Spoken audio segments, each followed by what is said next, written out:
Hello, everyone, and welcome back to Milsurp World Podcast, the podcast all about military surplus.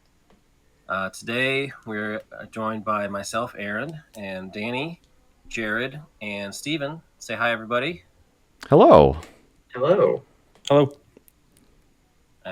Steven Hello. is a member of our Patreon and is on the list to join us today. Danny is token up over there. Oh yeah. It is legal. It is legal now in Missouri. Good job, Danny. Yeah. Going through that. Yeah. So that's funny. I went to a gun show this weekend, and it's like the first gun show since it's legal, and I smelled it so much, like just in like the general public, like way more. That's kind of funny.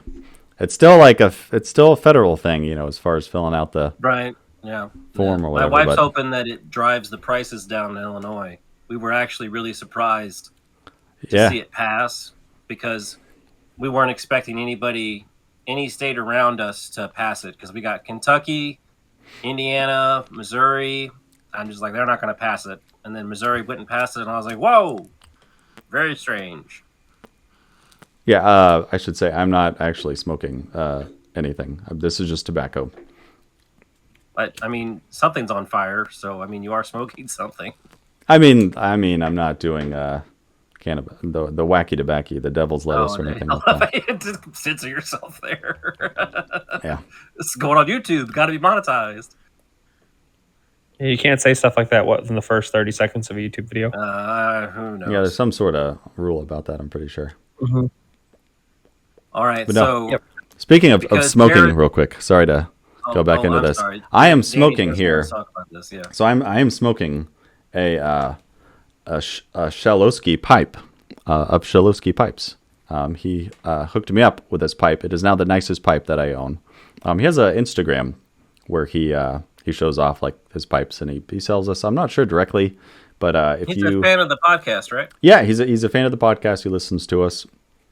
And so I was just going to give him a shout out because he makes very nice pipes. If you buy or collect pipes or anything, I highly recommend checking out Shalowski Pipes. I'm not a sponsor or anything. I just wanted to give him a shout out. He reached out to you, and I reached out to him. Oh, you did? Yeah, oh, okay. Yeah, because I loved his pipes. I was like, hey man, I got to get one of those pipes. I was like, give me that pipe, man. Still can't light it. Nobody's gonna make a joke, pipe joke. No. Okay. I mean,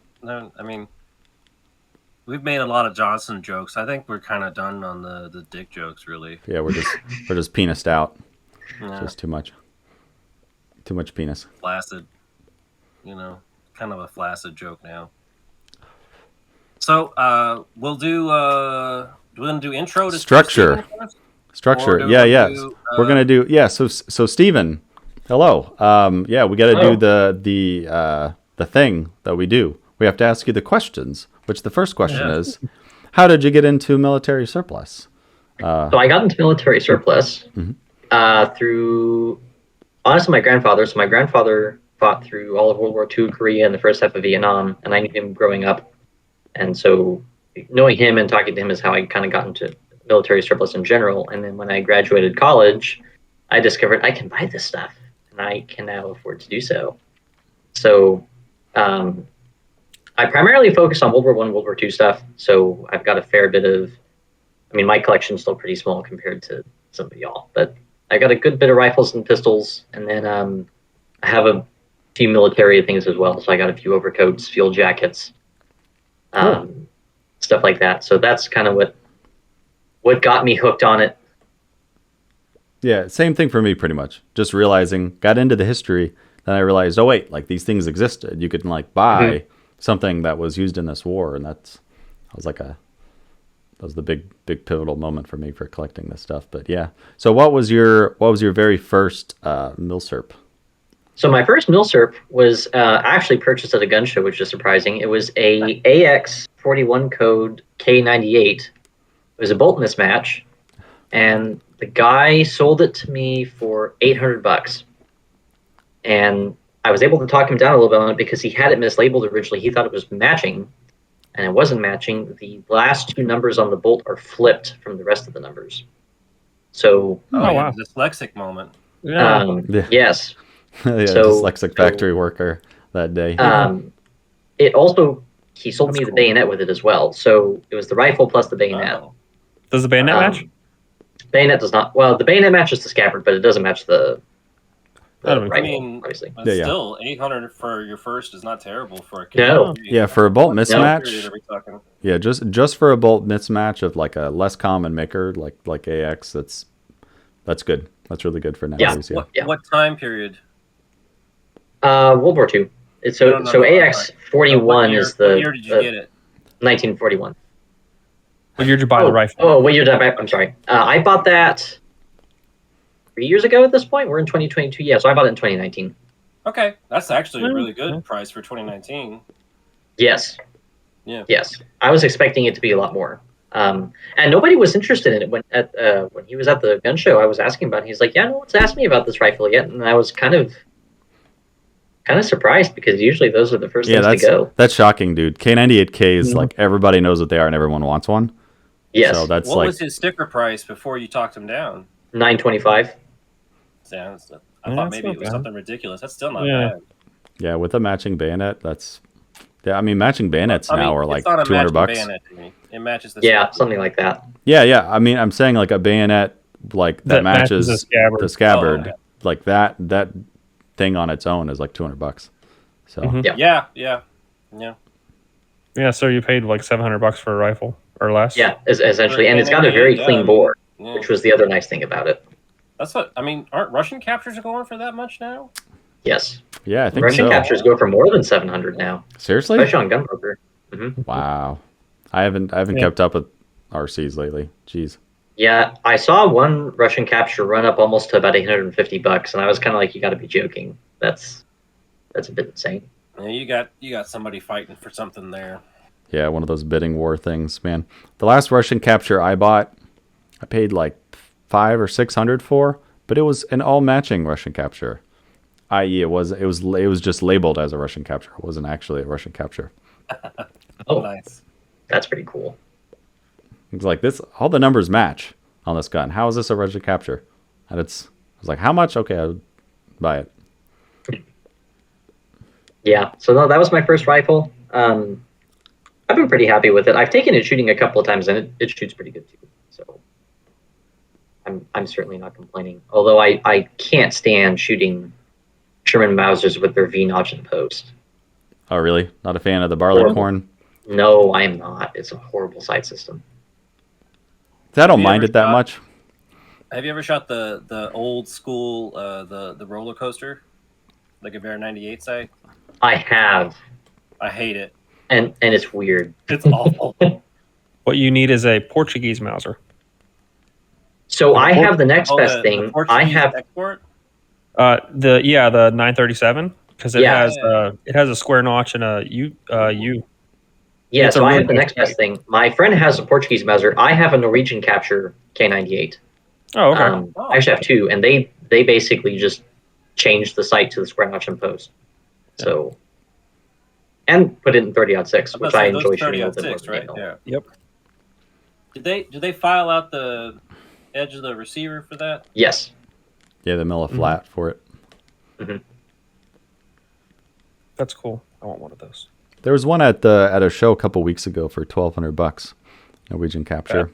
That's not terrible. That's not bad at all for a Norwegian.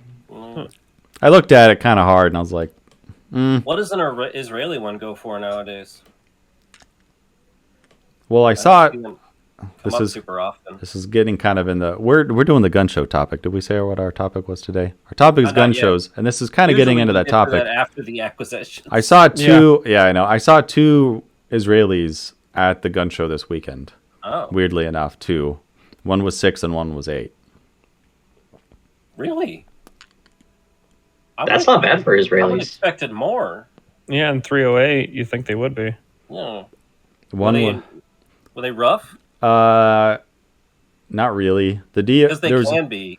there was a DOU 45 that was a little rough. It was weird. That was 6, but then there was a beautiful like FN Israeli contract It was like mint. It was Oh, 800. that's like an actual built one, not a. Mm-hmm. Oh, nice. Yeah, I was kind of tempted Told on you. that one. Yeah. The best one I've ever seen. I told you about that one, right? Mm. It was a Gewehr 98 that had been restamped by the Weimar Republic, and then converted to K98K, and then ended up in Israel. Oh yeah, that's pretty cool. And it was like, whoa. Yeah, That's one to buy. that's Yeah. cool. Yeah, I was on the Facebook page. Somebody has one of those, has that, and I was like, that's an amazing piece of history. Yeah. Yeah, That stuff is pretty cool. Yeah, but it's like, it's kind of funny, like a beautiful mint, all matching K98K. The history on it, honestly, is a bit boring if it's just like, mint, because it probably didn't see combat, yada yada. Who knows where it's at, the whole war. But like that goes for insane money. But a gun like that probably wouldn't go for all that much. I mean, it'd go for a bit more. Comparatively. Probably comparatively. But it's like funny. Yeah. Sometimes a rifle with so much more history can go for quite a bit less. I mean, yeah. Well, do we want to get into recent acquisitions? Yes. I'll let somebody go first. Steven, would you like to talk about your recent acquisitions? Maybe the last Sure. couple months. The most recent acquisition I bought was actually last year, or I guess at the beginning of this year, and it was an M41B sniper. So that is for those of you who don't know, it's a Swedish Mauser that Sweden stuck a German Ajax scope on, converted into a sniper rifle. And mine, the bolt, the scope base, and the scope all match the receiver. And everything on the rifle looks to be correct. It's a great shooter. The scope is not zeroed at all, so that's a bit annoying. I'm going to have to figure out how to re-zero it. That's the most recent acquisition I've got. Nice. That's a really good one. It piqued his interest with. The Yeah, you Swedish could see he people. was. Oh, He's like, oh. you do. Yeah. When we talk about gun shows, I'll tell you guys about it. Yeah. You haven't seen. You don't have one of those, do you, Danny? No, and one at Tulsa literally slipped through my fingers. So Oh, you no. were that's touching a it? story. You're That's a like- story. Yeah, that's a you're story. like, It's a story. That's a story for later. Yeah. Yep. You want to go or you want me to go? Go All ahead, right. I went to a gun show and I bought 3 rifles off a buddy. I got a beautiful Mexican Mauser that Oh. Danny loves. What model? It's the 1910, right? Yeah, it's a 19. Those are the most common, I think. It's from like 34. It's Mhm. not fancy, but it's nice. It's the only nice one I've ever seen. It's not all beat to Well, I shit. mean, usually they're bad. Oh, and this one's really pretty. Oh, yeah.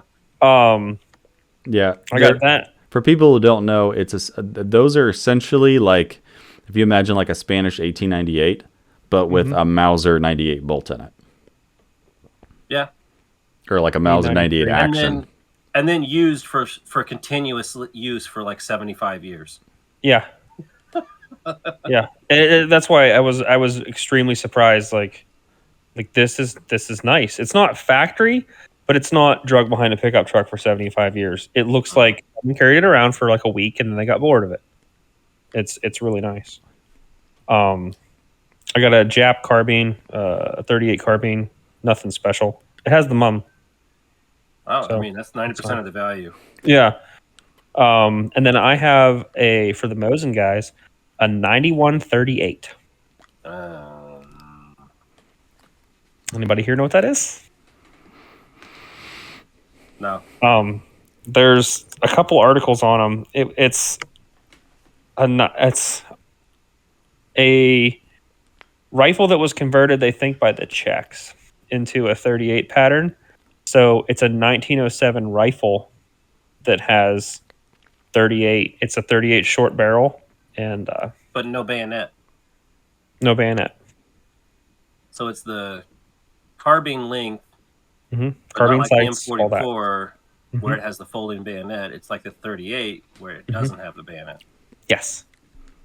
And the barrel date's 1907, which is a hell of a lot before 1938, right? I prefer the 38 style versus the 44. It's so much heavier. Well, it's comically, I don't have a 38 or a 44. My fireball like thrower. Yeah, I don't have any of the carbines. It's the only one I have, and it's like the rarest one. Well, not the rarest one. It's a very uncommon one to get, I should say. I should grab it, but it won't focus. That's why I didn't grab it, honestly. Yeah, when you do the blurring of the background, it messes with the camera. Yeah, I know. But that's what. That, and I got a PPS H41 kit to be turned into a B-Fong submachine gun. Blank firing only, non-gun. Yes. So that's my reasons. I love Danny is like the acronym translation. I'm just Someone was probably going to ask. There's somebody. People are listening and don't know what a B-Fong is. Most people don't know what a B-Fong is. Outside of reenactors, it's.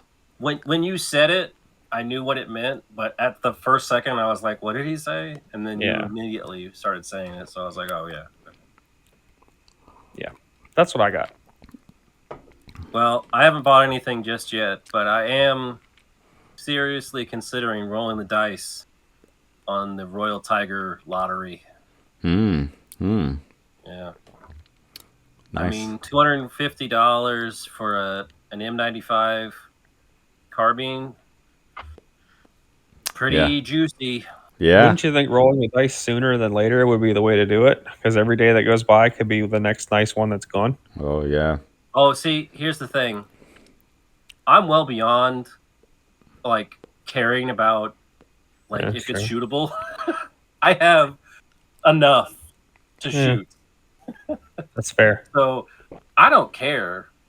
I honestly, if they have a sale, I might buy two. Yeah. I'm not going to pay for hand select. I'm not going to pay for a specific maker because I'm like, I don't care. So we had the guy in the Discord talk about it, right, Danny? Remember? Yeah. So for those that don't know, that the Patreon members have a Discord. We have a Discord, and one of the gentlemen that was in our Discord went to Royal Tiger Imports in person. It's the guy that was on the last podcast. Yeah, it was, and we talked about this in the last podcast. Yeah. Mm-hmm. Where they just have tons of parts, tons of stuff everywhere, and it's people. I see people complain all the time on Reddit, on Facebook about Royal Tiger, and I'm not going to defend them putting up the best pictures of the best thing they have and then selling much lower grade shit. I mean, that's just the way it is. It does say it in the description, though. I did check that. But they have a lot of choice, and I think you're going to roll the dice. You're going to roll the dice. It's like maybe some of the stuff that's like pricier, and then you're paying close to retail, and then it's kind of too rough, rougher than you thought it would be, definitely not as nice condition as the one in the picture. I can understand being disappointed at that, but like when you're talking about like a $250 like M95, it's like right now they have $99 Carcanos, and I don't think anybody's going to complain. Yeah, about a $99. Yeah. Like, what are you expecting? Like, this is 2022, almost 2023, and there's $100 guns that potentially could be shootable. That I don't know for sure, but I mean, there's a good chance. Yeah, cool historical stuff. Hey, some of our TIs, their M91s, like their long rifles, are from Italy. They're not from the Ethiopian. Yes. Cache. Yeah, because there was a cache of like, wasn't it like police or something? Something like that, yeah, in Italy that they found, and I guess they've been coming in. Didn't you put a short video out? Yeah, because Axis Arms got a bunch of the M91s, and I looked on his website. It looks like he still has some. They're not $99, but well, yeah, but they're still like what, sub 250? Under 3, I think. Yeah. And under $300 for a Milsurp firearm in this day and age is pretty nice. Yeah. I did actually go on Gunbroker and bid on an M95, obviously. And I hit my max, and it kept sailing way beyond. I think it stopped on like 780 for a long rifle, and I was just like, it's not that like awful of a price, but that was way beyond what I was. Was it 8x50? Is that why it went up so high? Ah. It was an 8x50, and it was pretty good condition. It obviously the stock had been sanded at some point, but not super heavily. But the barrel and the receiver were actually, they didn't have it's a 3-digit serial with no letter code. So that means in that batch it was the first, like I think it was 631 or something like that. So it was the 631st rifle in that batch built. So that's kind of neat. They don't see them. I mean, obviously there's only so many that were built without the letter codes. Only 9,999 of them in a given time period. So I don't see those come up very often without the letter codes, but it's pretty neat to find them. Probably the worst Gunbroker thing I saw lately. There was a Canadian SMLE I threw a bid on. I was thinking, okay, it'll probably sit around between 800 and $1,000, and this thing sailed all the way to $1,785. I was like, there's no reason why any SMLE should be, unless it's like a World War I, all matching with the volley sights, should be that expensive. And this gentleman still had to pay tax and shipping on it too. So yeah, yes, and sometimes with those guns, it could be like, to like a person that's not super into infields like me, I'm just like, why is that so much? But like if you ask an infield person, they're gonna be like, oh well, you see that little like number 4 next to the blah blah blah, that means whatever. Now it's like a some you sort make fun of me for that with my M95 stuff. What? No, I don't. I would never. Yeah, you make would. fun of your M95s. Ever.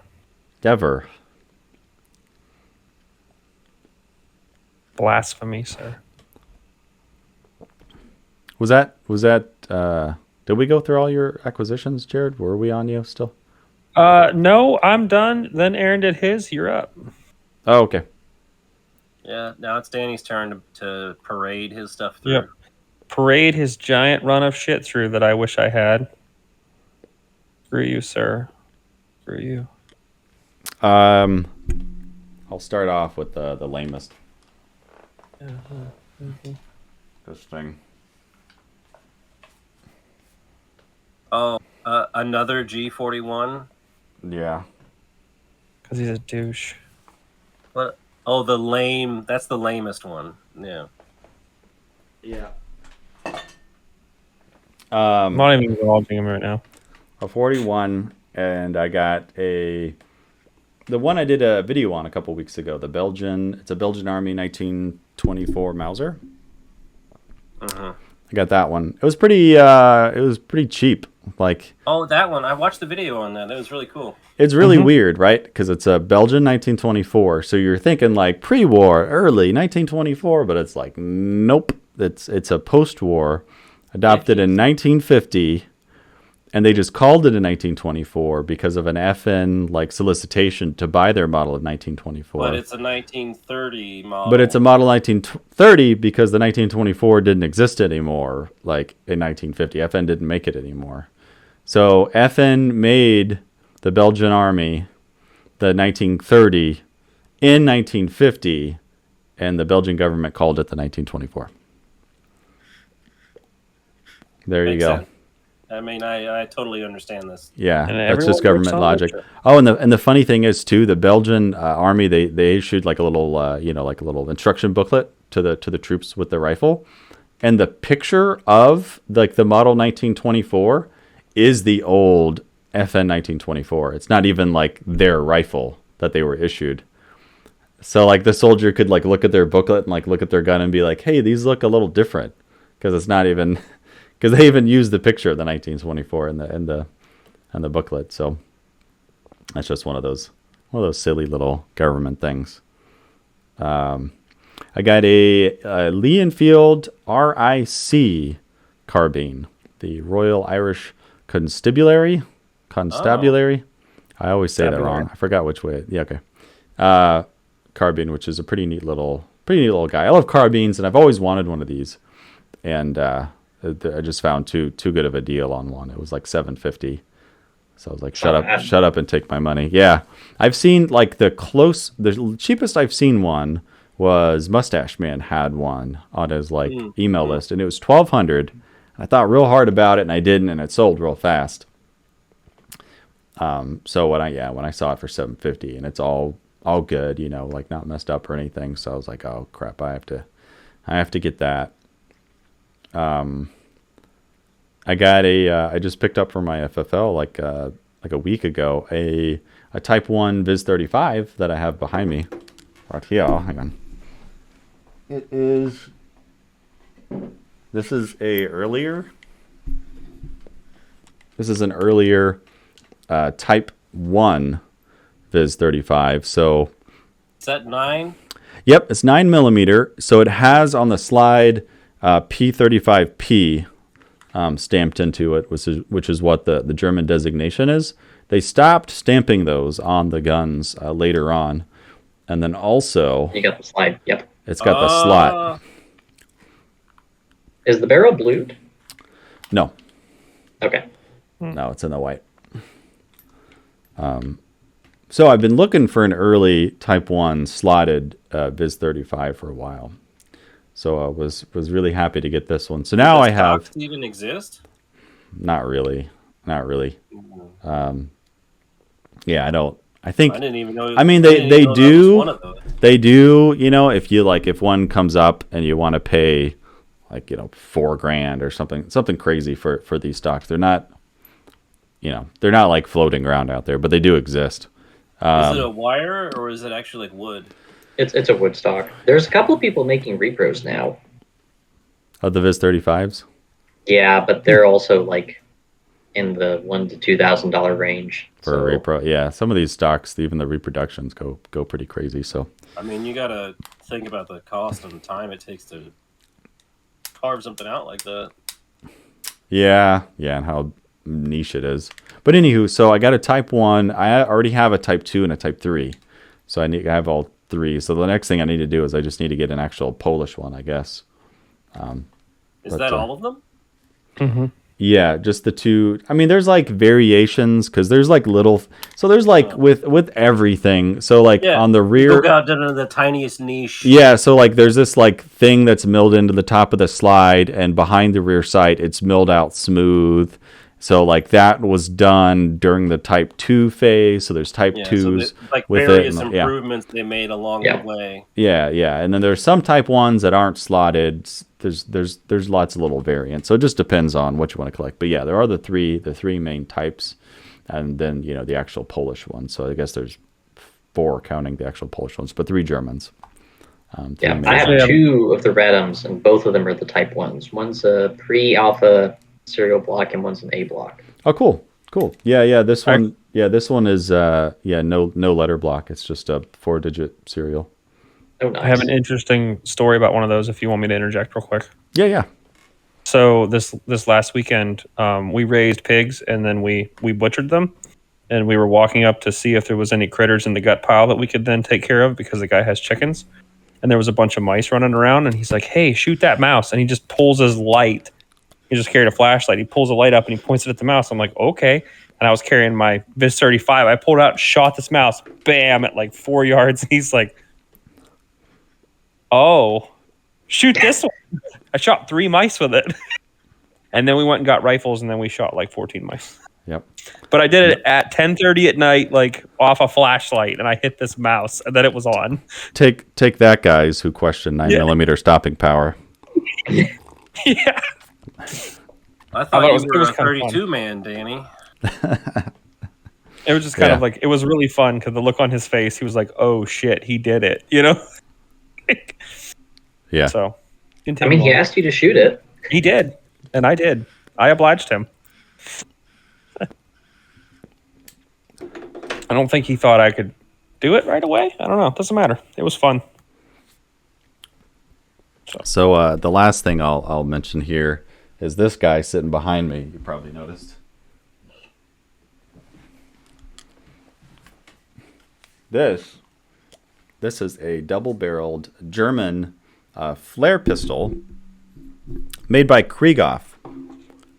It's a Krieghoff. Yes, this is a Krieghoff, the little niche Luger maker of World War II. So Krieghoff got in tight with the Luftwaffe, with the old. Oh my gosh, his name is escaping me right now. Hermann Göring. Göring, yes, Göring. I knew it was a G1. So anywho, he started the company started making a bunch of contracts for the Luftwaffe, various things, and they made this flare pistol, which is probably like the most like over-engineered flare pistol ever. So it has a left-right selector on the back, so you can either fire just to the left or the right, and the way that operates is this trigger. So I don't know if you could tell there's a line in the middle of the trigger because there's two triggers. But the way it works is when you like flip it to the left, it just deactivates the right trigger. But if you have it selected in the middle, then both triggers are active. You can shoot both. So that was important, depending on whatever signals. I guess there's a certain signal where you send up like a green and a red at the same time, and that means something versus just a green or versus just a red. And they made these for Luftwaffe ground personnel on airfields, or actual like the flight crew would take these, and they could shoot these out of their planes to for communication for various signals or whatever. Super weird. It's got like a loaded chamber indicator. I'll go ahead and shoot it. It's got a safety here on the side because you don't want it to go off if you're inside of a plane. And then there's it firing. So say if you had it selected on like one side with the safety off, whenever you open it up by this lever here on the bottom, so that lever cocks it, opens it up. It can, I don't think it auto ejects the flares, but it also re-engages the safety and puts the like barrel selector back in the middle, all in one thing. It's just like the most overly engineered, complicated flare pistol, double-barreled flare pistol. But like, what else would you expect? I guess from Krieghoff, really. Anywho, I've kind of gotten into flares. Oh, I do have another flare pistol, but it's just an LP34. It's a really early LP34. I've just kind of got into these for some reason recently, and I know it's not everybody's cup of tea, so I don't want to bore anybody. Definitely funky looking. It is. It looks gigantic too. Yeah. What's it's the pretty millimeter big. size of the flares? 26.5. Oh, of course, it has to be some weird. I don't know where that came from, but it's 26.5. It's they made them post-war II. The Czech military used 26.5s. The German military, of course, after World War II used 26.5. So the flares and stuff like that exist, but yeah, it's just cool. They're weird and they're non-guns, so like you can just buy them and they ship them to you, and Are at least in the flares, United States. Are they center fire? Yeah. Mm-hmm. Yeah. Okay. Yeah. I didn't know. I didn't know because I figured you could probably make them rimfire too. They're just like, yeah, you could probably, but something that big with the rim diameter that big, that'd be a lot of primer to go around. So yeah, they're center fire, just like a big old shotgun shell, pretty much what they look like. But yeah, they're neat. They're a gun like without being a gun. They have like hammers or strikers and triggers, and I kind of like the action where you can kind of pull a lever or push a button and they kind of fly open. I think that's pretty cool. They're just fun to like play with, and you can get all kind of flares too. You can get all kind of colors and smoke, and it's there's a lot of different options for flares. It's not just like red. There's a bunch of shit you can get. there's like illumination flares that have little parachutes, and they light up everything. So you pop one of those off, and boom, it's daylight for 15 seconds or whatever. If you think buying ammo for a rifle is expensive, one singular parachute flare is like $100. They're pretty pricey. I've seen them cheaper than that. There's a seller at my local show who has illumination flares in a kit for like $50. It's like one illumination flare and a few other colors for like $50. Oh, talk to me later. All right. I know a guy that has a flare festival. Flares. Yeah. And if you reenact, then that's another level too of like fun that a flare pistol could be.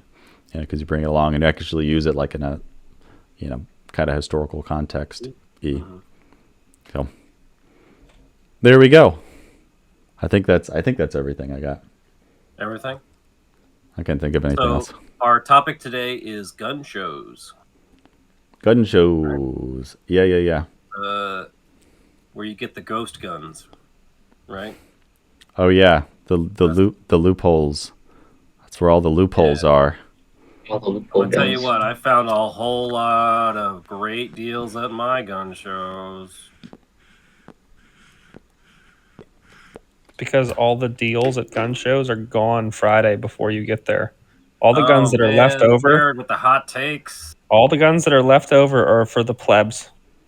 And all of the deals are gone on Friday. And I can say that with confidence because the last time I went to one that wasn't not the one that I bought the stuff off of because it was really small and local.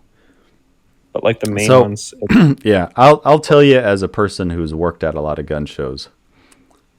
Yes, but also depends on the show. And so some vendors, so like if it's a weekend show, like a Saturday and Sunday show, there'll be like a Friday evening setup time. Sometimes it's all day Friday. If it's a real big show, it'll be like all day Friday. Like if it's Tulsa, it's Thursday and Friday are both dealer setup days, and dealers will walk around and buy up all the good deals like on those days. If it's like a smaller local show, sometimes it's just an old guy, and I've run into this old guy with his old guns. He didn't bring it on Friday. He didn't want to come on Friday night after work or whatever. He brought his stuff in on Saturday morning. So, and he came around opening. And I've run into that before. Like I've gotten to the show as soon as it opens Saturday morning, and there's a guy setting out his P38 and his Lugers and whatever. And that exists. Obviously it's not all the time, but it is hit or miss depending on the shows. And a lot of it will get bought up on Fridays by vendors. If it doesn't get bought up on Friday by the vendors, it will get bought up within the first 30 minutes or an hour on Saturday morning, which is my sort of rule about gun shows, which is get there as soon as they open. And if they have the option to be the dealer entry, some of those let you do a dealer fee, right? Like you can pay extra to get in the day before. I know guys who will buy a table just to get in to get the deals, depending on the show. They'll get a table. They might not even sell anything. They'll just bring a couple things just to fill up the table or whatever. But they're there just to get in early, just to get in the day before. That sort of thing. Some guys they'll just buy a table to do that, and they'll just put like we buy military surplus and put that on their table, and they'll just talk to people when they come by. Put a few like catchy things on the table, and then just hopefully try to buy more from the general public when they're there. Johnson out on the table. Yeah, people do stuff like that. Yeah, they'll put their whatever catchy. He made another dick joke. We're past that. Oh, okay. We're past the penises. All right, we're moving on. So they'll put something flashy. Like one guy puts a couple like German helmets that have big swastika decals, on them, and just to kind of like get people talking or whatever. And I could go into a story like that. Actually does work. The guy that does that, he told me like kind of an astounding story of like one of those once in a lifetime deals that he got just from having helmets on his table. So that's why he still does. But yeah, you gotta. It's as a member of the general public. Like you can't expect to show up at a gun show like in the afternoon on Saturday and expect there to be great deals there, because they just won't really. I mean, they could be there, but most of them are going to be gone. But that really just kind of depends on the show and the market and whatever. You can show up at 10 o'clock right when it opens, but all of the cool stuff is sitting behind tables, not for sale because it's already bought. Sorry, I'll die on this hill. It really tainted me. Like, it happens all the time. Yeah. I'm not going to say that doesn't happen, but it also doesn't happen. Doesn't happen. I'm not saying no. It's a regional thing too, because I know a lot of the gun shows I've been to have been forward as far as military surplus go, both in price and selection. Speaking of, I wanted to look up one of the shows. Sorry, this sparked my "you have to look up when this show is" thing. And you can continue talking. I'm just. Well, Danny, what was? Let me see what your notes. Danny wrote down notes. Let's look here. Oh yeah, well the hit or miss aspect. Well, I mean that's just anywhere you go, right?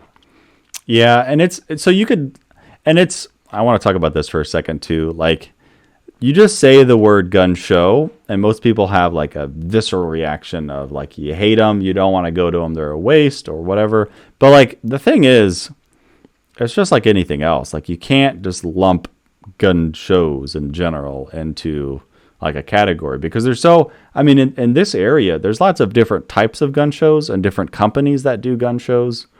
So there's at least 3 companies that do gun shows in my area. And you can kind of tell what the show is going to be like based on the company that does them or based on where it's at. So we have a big collector show here once a year, Missouri Valley show. And that one's huge and it's amazing. There's tons of Milsurps and everything. That's a great show. Then there's smaller collector shows that's not well advertised. It's much smaller, but it's all good stuff. It's like all military stuff. And those are really good. And then there's the big, $3.99 AR-15s on sale gun shows with, purses next to it. Like there are those too. But they're all of those are quote unquote gun shows. So it's hard to say like, like there's a YouTuber that's in my local area who doesn't like gun shows.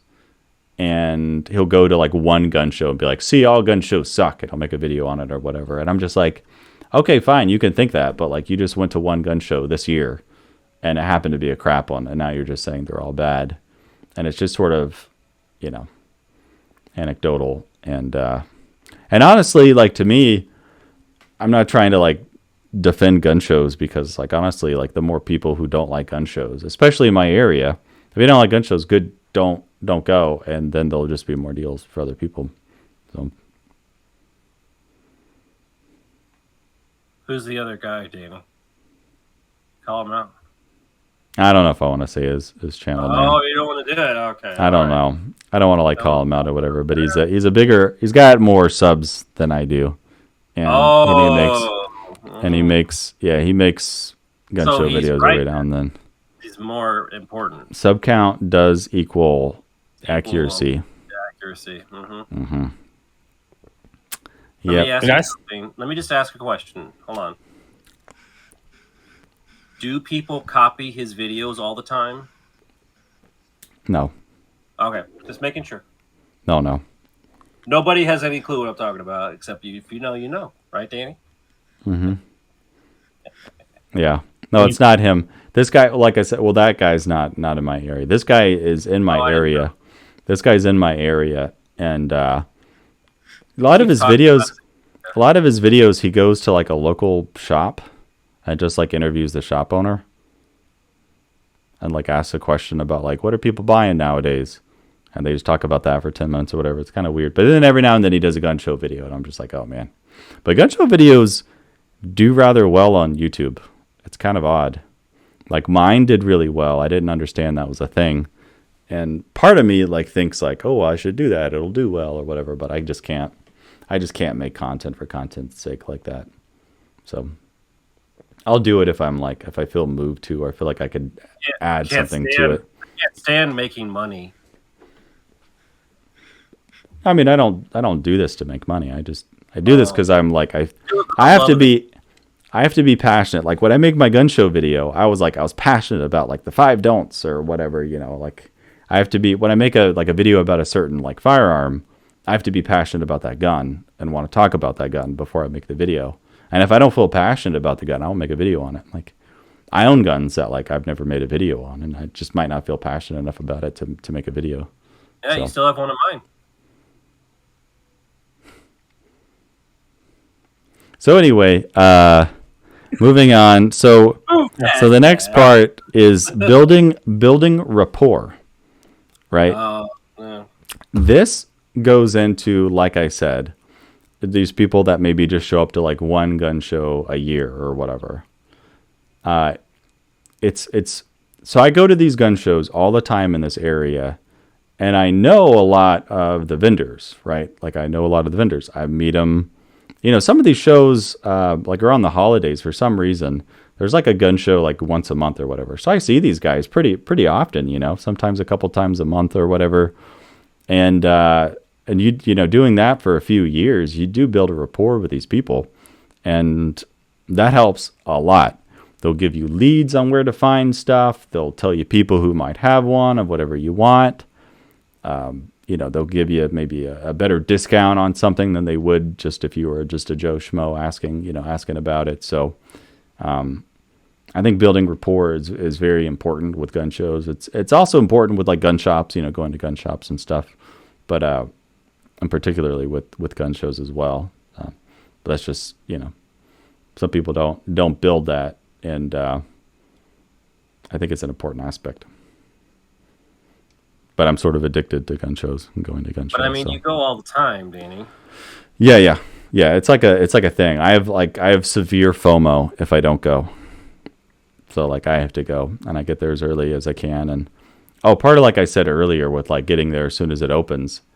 This gun show this weekend, there was one this past weekend a few days ago.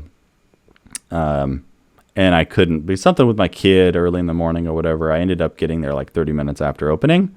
And there's a bunch of deals I missed out on, and I know it because I heard people talking about stuff like there's something here and he sold it and whatever. And it all happened Saturday morning, like within the first 30 minutes of the show.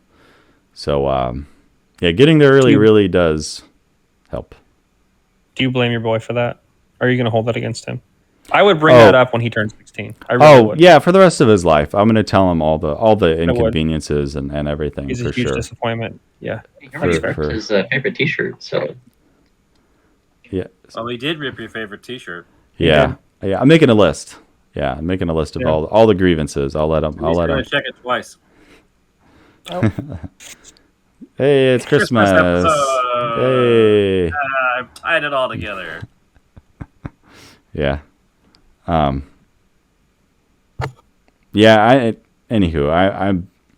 going early, building a rapport. I think is a really big thing for gun shows, because like there's guys I know, like I've said, and they'll pull stuff out from under the counter and be like, hey man, check this out. It's like, oh, that's effing sweet. I want that.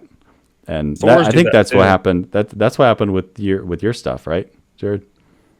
Well, no. I bought mine off a friend of mine who I've had a long time. It's actually my buddy's dad. So, okay. I didn't know what all he was bringing, and I work with his son. He's a really good friend of mine, and he doesn't understand what all this stuff is, so he couldn't tell me beforehand. So he's like, "Just get here when it opens." I'm like, "That's fine." So and they were like right by the door. It worked out fantastically. So when I walked over to the table, he's like, "Whatever you want, just take it. Like, worry about money later." I'm like, "Okay, I want this, this, this, and this." So, but that's I could go to the guy's house and do that. I didn't know he was selling stuff at this time. So that's a little different situation. Okay. Yeah. But I guess knowing the vendor helps a lot. And if you don't know them personally, the next best thing is to keep seeing them at shows. Yeah, I would say, it's along the same line. It's just mine's a little different because it just is. Cool. I have had gun stores do that though. So the same, like along the same lines, like I got my Chilean Mauser, 1895 Chilean. I bought, I don't know, like 9 guns off this store, and when I walked in, like I looked at all this stuff, and I'm like, I don't know if I really want any of this stuff. And the guy's like, hold on, and he went back in the back and he brought out this Chilean. It still has fire blue parts. Like the floor plate still has fire bluing on it, or not the follower inside the magwell still has fire blue on it. And it's like, okay, I'll buy that. You know, that's really cool. Yeah, that's a good. So, I have had that in the past. Yep. Yeah, that's cool. Yeah, rapport, knowing them really helps. So there's a. Oh, go ahead, Steve. Go ahead.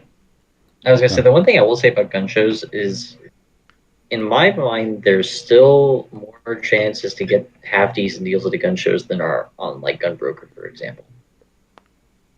I'm not gonna tell you what I just found on Gunbroker then.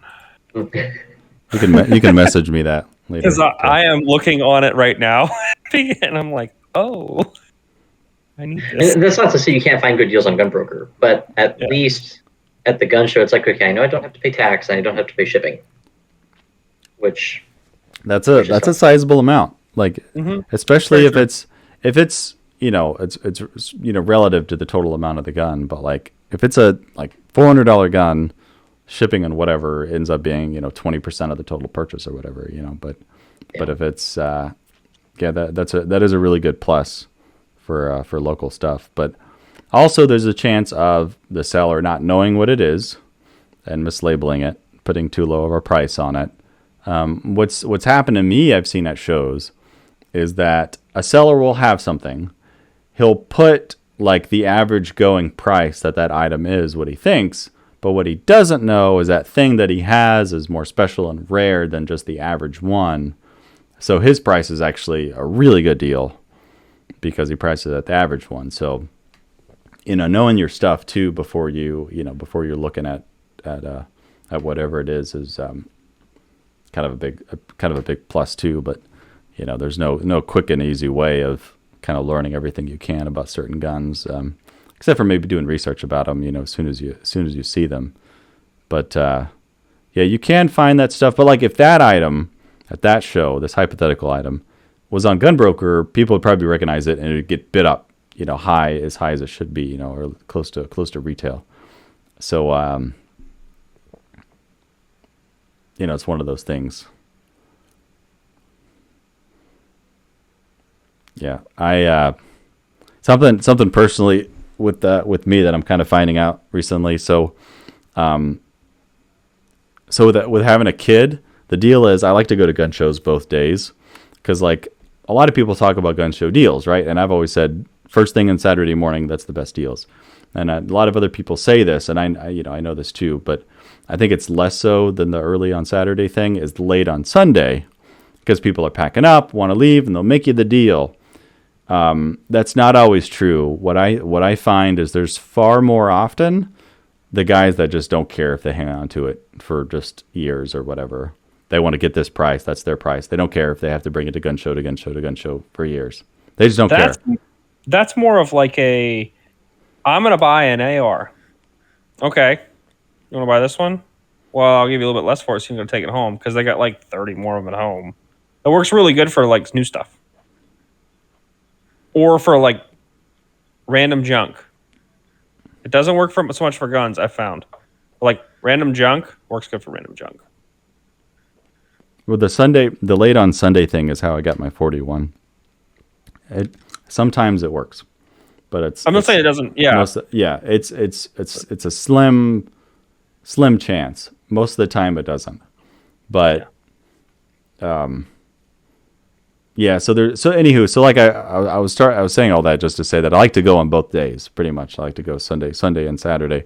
But now with the kid, the deal my wife and I have is, I'll go on Saturday, she'll watch the kid. But if I go back on Sunday, I got to take the kid with me. Because I kind of get my own time on Saturday, and then, I take the kid, and then she gets her own time on Sunday. And so now I take my kid to the gun show on Sundays whenever I go. So I'll take a little picture of him, usually like falling asleep next to like a rifle or whatever, like he'll be in the stroller and then next to the, on the table. And so that's been kind of like an interesting thing that I've been running across. And I noticed that more, like people going to gun shows with kids. And that's a whole difficult sort of thing. I had on your topic, right? Yeah. So that I had, this is kind of funny. So that the flare gun was at the local like collector show, and I had my kid, and he was like done with the stroller, so I was holding him, and I was like, "Look, I'll buy this." I knew the guy. I wouldn't do this with like a stranger, but I was like, "I'll buy this, but you have to hold my kid so like I can get the money and stuff." And so he's like, "Okay." So I handed him, my toddler, and he like just holds them, and then I kind of play with the gun and get my money out and stuff like that. So it does add a whole different like aspect to it, because like you're buying a rifle, like a big heavy thing, would be much more difficult, with a kid. So if you have like a stroller or something like that, have a stroller where you can like put a rifle like underneath it, sort of thing, like long ways, like pointing forward. Just for the. Just trying to imagine stroller with a rifle pointing out underneath it. Yeah. If I had to put I put a Type 38 underneath a stroller, like a rifle underneath one. My stroller. It stuck pretty far out, but it's just kind of a weird thing. I don't know if Aaron, if you taken your one of your daughters to a gun show, kind of feel like I already know that. There's not really any in my area anymore. That was kind of my take on the whole thing, is that they've kind of stopped doing them. Is that like a your state thing, or is that like a your area thing?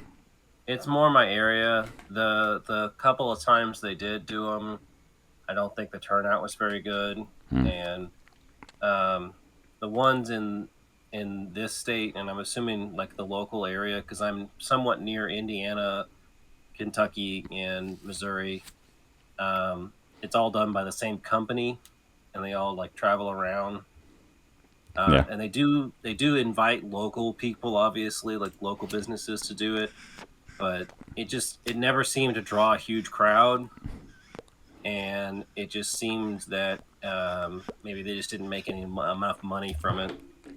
Yeah. I mean, I think the fact that a gun show can happen is like, I'm saying miracles is too far, but like it's kind of is amazing. It's kind of an amazing like feat that like a gun show exists. And like if you think about everything that everybody has to go through in order to set up there, and you probably don't realize it, like if you've never had to like travel with a bunch of guns and set up and pack and whatever, like it's a pretty big deal to have to do that. And with a gun show with like hundreds or thousands of tables, and you have a ton of vendors all doing that, it's kind of an amazing thing. And I think a lot of people just sort of take it for granted that it's just like a show and you go to and there's tables full of stuff, but there really is a lot like to go into it. And I mean, even if your local shows just kind of suck, I would say probably like, a bad gun show is better than no gun show. Even if you don't go and you just don't buy anything, but you could just, talk with people, meet new people, have a place that you can talk about. Yeah, you could network. Yeah, network, build rapport, but just hang out and talk and just have fun with like, with other gun people and stuff. I think that's kind of a cool part of it. And I got a lot of comments on my, one of my gun show videos, and it's like people were complaining about like the entry fees, like, oh, it's a waste. But like people waste money all the time on a lot of crap. So like, I don't think like the $10 to $15 fee or whatever to get into a gun show is that huge of a detriment to people, Because it's just something to complain about. Yeah, I guess so. I guess it is just something to complain about. But I mean, you're paying $10. And if you go there and you're there for like an hour, then it's like, okay, you were entertained, at least hopefully mildly, for like an hour or whatever. So I don't think it's that. I don't think it's that terrible of a thing. And the companies, they gotta, they have employees and stuff. They gotta pay so they could feed their families or whatever. So I don't think it's that big of a deal to have to pay $10 to go to a show that's probably crap. But that's just sort of me. Ours is 25. What? That's expensive Per person. So when my wife goes with me, it's $50. Well, that's nuts. That must be one of those things where they have to do something like that to be actually affordable. Do you know what the table costs are at a show like that? I don't. I wonder if it's one of those things where they're trying to balance it with the vendors, because usually those places get back a lot of their money from the vendor table prices, because they'll charge like $90 to like $120 or something like that per table to the vendors. Because they have to pay their staff, but they also put up billboards and signs all over the place to advertise and whatever. So I follow, and that one's usually like on the radio too. Like they have radio advertisement, like come to the Monroeville Gun Show. Yeah, that's what you're paying for with that $25. You're paying for those radio ads and stuff. And it might be like 22 or whatever. I'm not going to completely split hairs on the actual amount, but it was at least over $20 per person. Yeah, see, okay, when you're getting into there, when you're getting $20 plus, that's when it's reasonable to complain about the entry fees. Yeah, especially if you got to bring somebody with you or whatever, like a household fee or whatever. Like, luckily, I don't have to pay anything for to bring my little turd with me. But yeah, I think kids are free. Yeah, or maybe they're half. Kids might be half. Yeah, well, I mean, they're not going to buy anything, so they should be. I will die on this. Close to free. Like, so. Jared, are you sort of negative about gun shows? You anti? I'm not anti-gun show. Anti-gun show? I'm not anti-gun show, but I'm more willing to buy something online than I am willing to go to a gun show, because for the most part, there's not that many gun shows around me. And the ones that are, I can't speak to the one because I can't go to it because I got an event, but the ones that are, it's all black rifles, all things that are not guns. So like tasers and fudge and chocolates and whatever. Oh yeah, I gotta love the random. Random crap. I hate that. Oh my god, the loud tasers. Yeah. Yeah. How loud it is.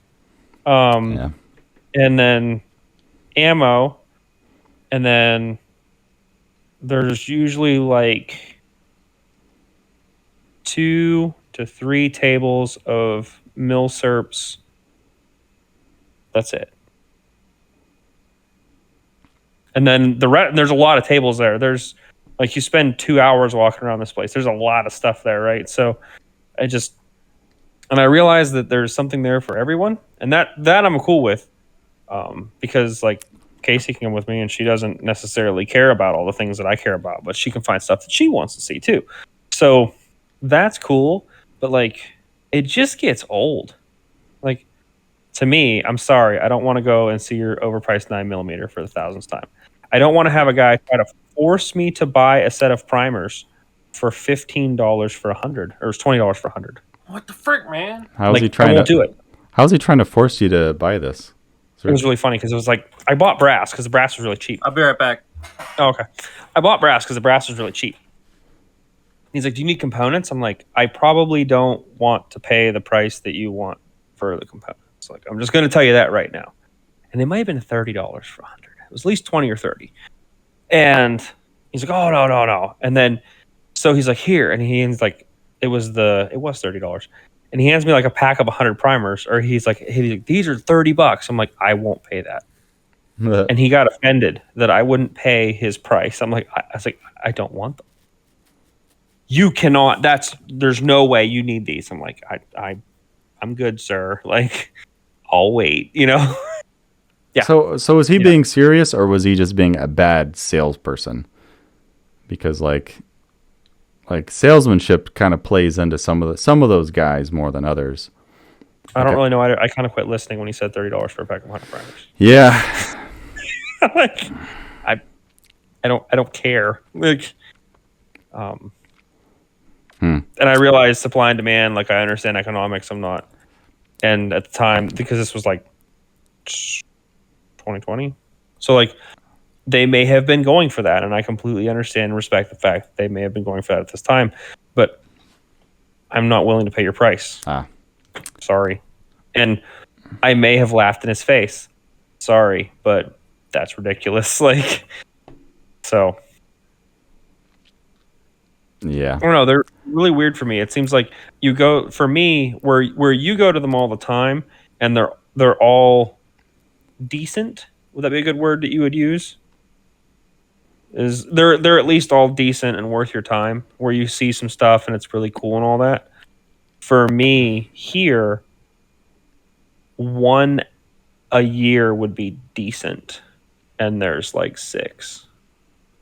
So it's almost a waste for me to go there when I can go on Gunbroker and look once a week and find a deal at least once a month.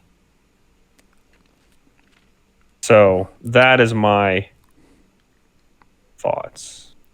Yeah. I wonder how, if that would be a lot different if they were more often in your area. You know what I mean? Because they seem to be pretty often here in this area. So, you're more like local centralized between several different places that have them, and it might just be that I'm not really sure, because there just doesn't seem to be that many around me, and maybe I'm just missing them. It's entirely possible, because there were 2 different companies that were doing them at one time as well. yeah. And I would still stand by my I've bought more guns on deals from the internet or from stores than I have at gun shows. Or from friends. I've still have gotten way better deals at gun shows than I have any other places, but I've gone a lot of different places. I think it just might be where you're from. Now, Steven. It probably is. Steven, do you go to gun shows a lot in your part of Texas? I did pre-COVID. Post-COVID, I honestly haven't gone to that many. It's weird in my area, right? So if you're in like Dallas has a lot of big gun shows. And there I'd say if you're going to one of the collector shows, you can find a good bit of stuff at a decent price. I tend to be more picky. So it isn't necessarily that I haven't seen stuff at a good price. It's just I'm not interested in it. But there's more often than not, a lot of the shows I've been to, it's kind of like, your typical, a lot of black guns, a lot of, the tasers. German Beersteins are very common at the Dallas gun shows. Huh. Not really sure why. Well, there's a large population of Germans in Texas. Yes, this is true. And then in my area in Waco, there's honestly not a lot of gun shows. I think there's like 2, I guess I would say, normal gun shows a year. And there is one collector show. But when they say collector or historic, they mean like really historic, like Civil War historic.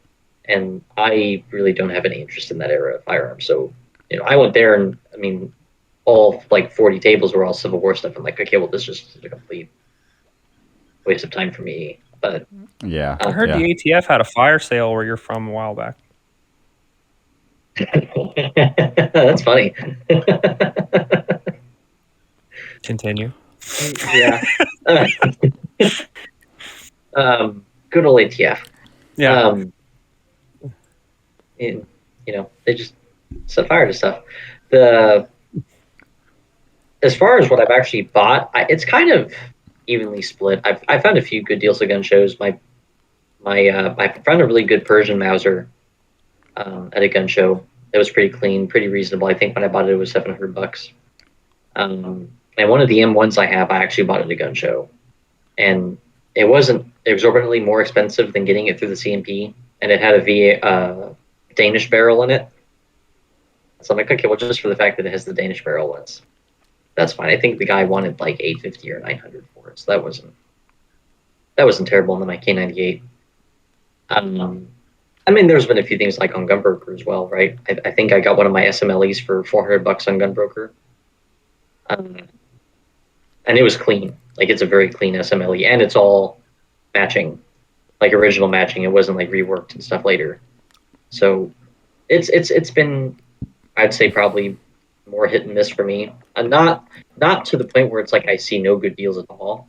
Now for the stuff I'm interested in, it's a bit more.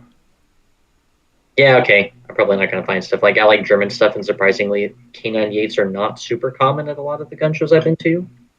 And neither are Finnish rifles. I'm a big Finnish Mosin guy, and it's very difficult to find Finnish stuff at the gun shows I've been to.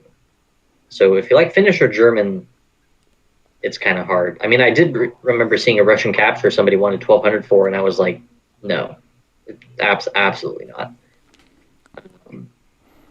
Yeah, and it wasn't even like a good condition Russian capture either. It was like looked like it had been dragged in the dirt for a little bit. Russian capture. So I don't see too much German to Finnish stuff either. I think it sells. Yeah, I think that's why it sells, or they sold it somewhere else before they even brought it to the show. Yeah, it's the stuff that's like not super sought after that tends to be at shows, I've noticed. Yeah, the thing I do see a lot of is M1s, and surprisingly, the M1s are not that expensive. They tend to hover in between, like the $800 to $1,100 range. Wow. Okay. So yeah. That has always kind of surprised me. I mean, I have a couple of M1s, so it's not like I'm looking to get one. And if I want to buy one, honestly, I'll just go through the CMP. But still, it's certainly not a bad price for M1, and that's been pretty consistent at the shows I've been to. I mean, you get your I'm selling this for $1,800, but I've seen many an M1 hover right around the $900 to $1,000 range.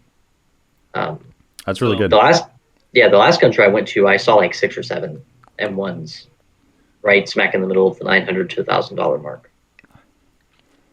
So, if you guys want an M1, go to Texas. Yeah.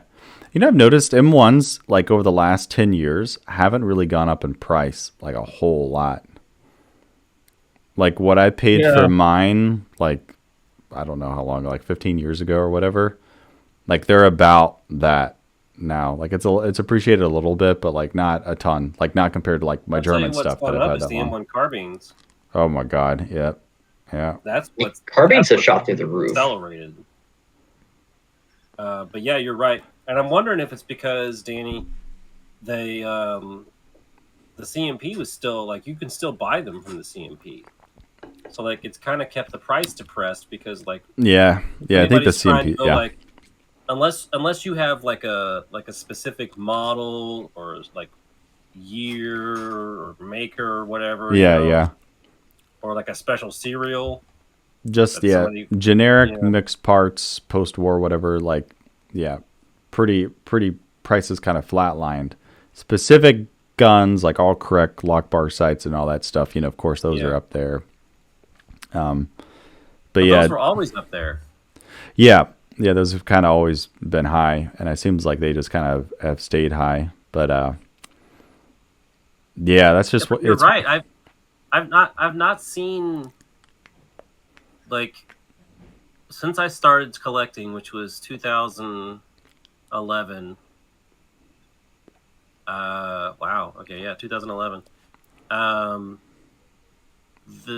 The prices of the M1s have not moved a whole lot. Mm-hmm.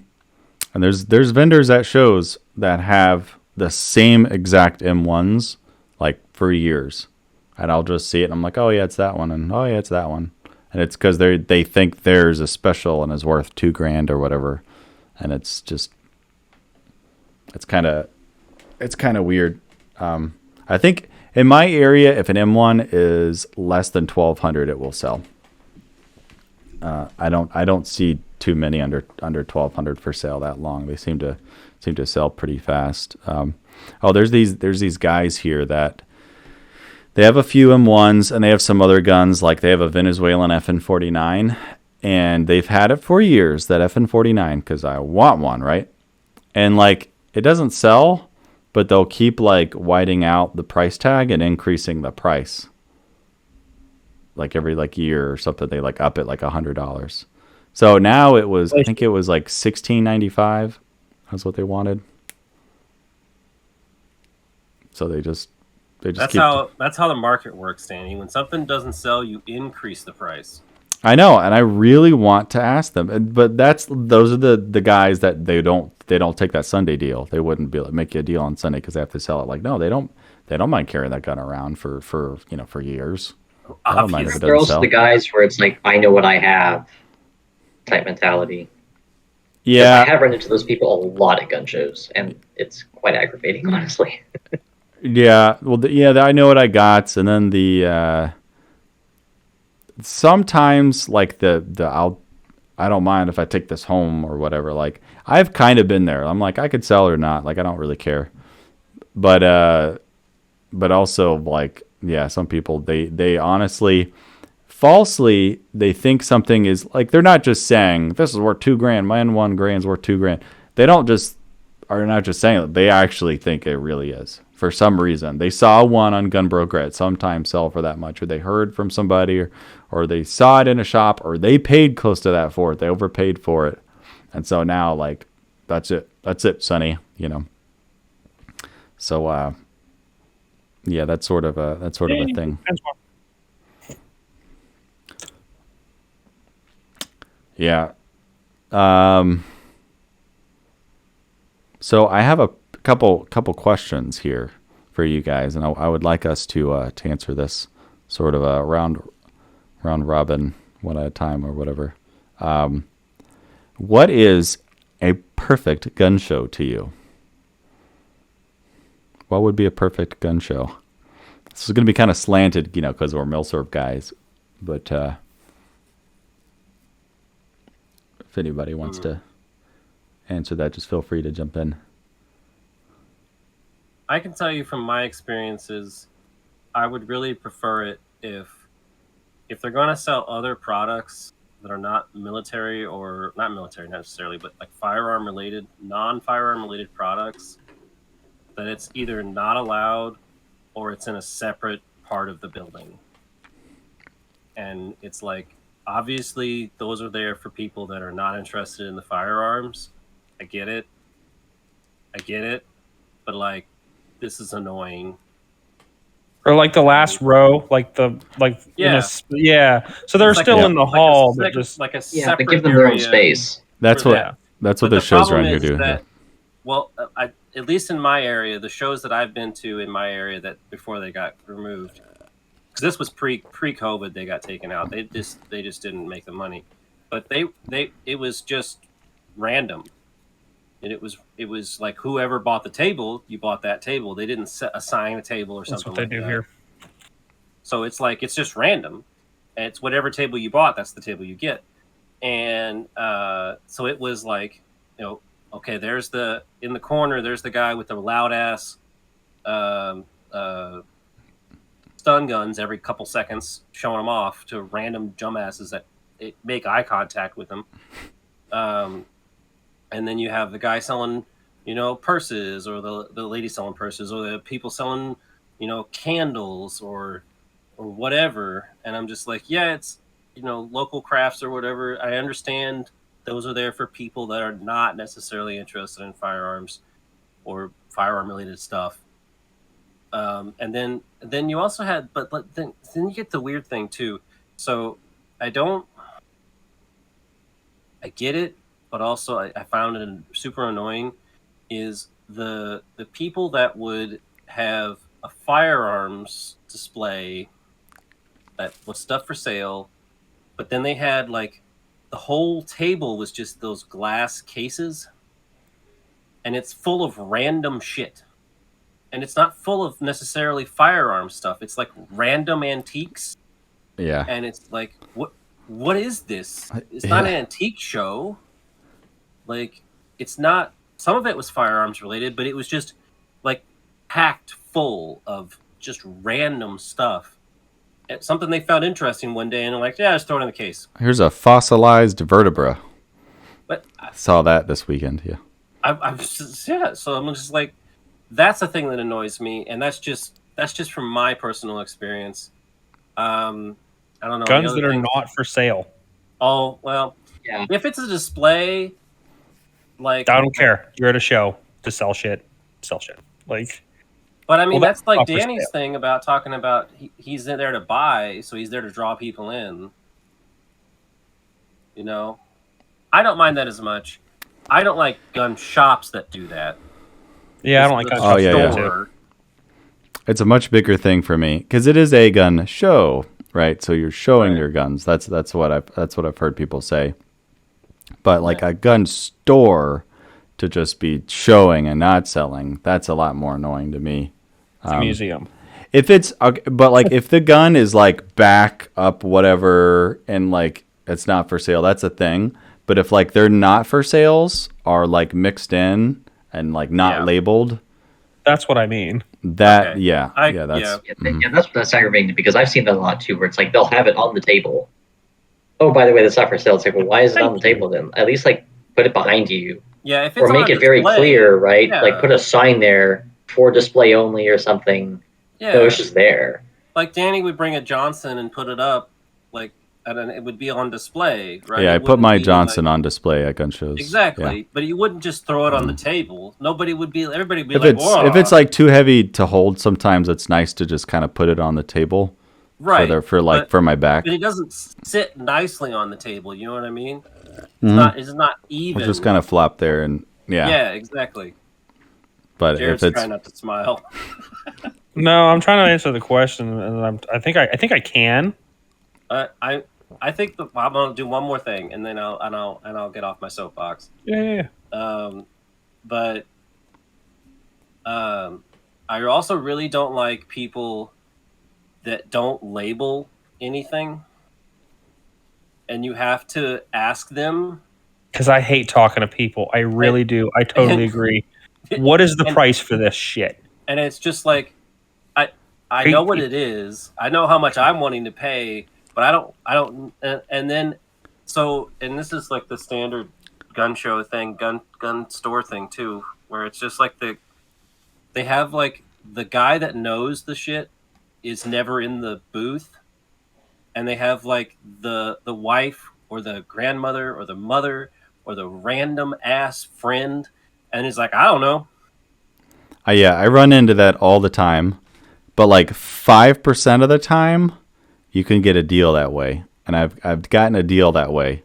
You mean rip somebody off? No, I pay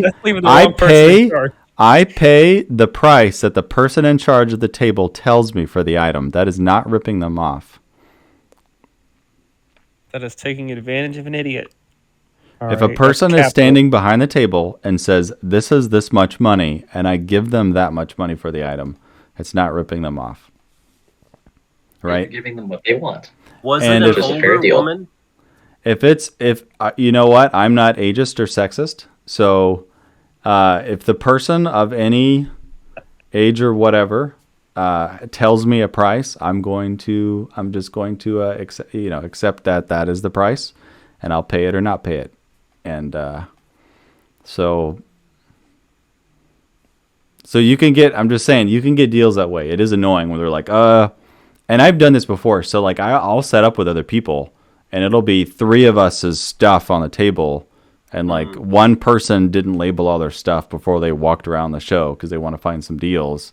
And then somebody's like, how much is this? And they don't really care. They're just curious. And I'm like, sorry, I don't know. The guy's gone. I can ask him when he comes back later, you know. There's that sort of thing. Having, like, my parents they sold furniture and they did shows.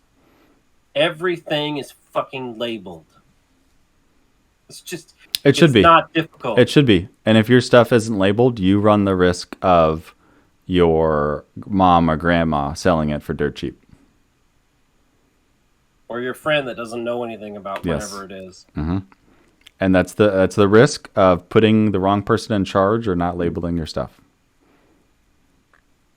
I would say, to answer the question of I feel like Aaron just did pet peeves. I feel like you did gun show pet peeves. But this is this fixes the problems that you want. You want a perfect one, then don't do this shit.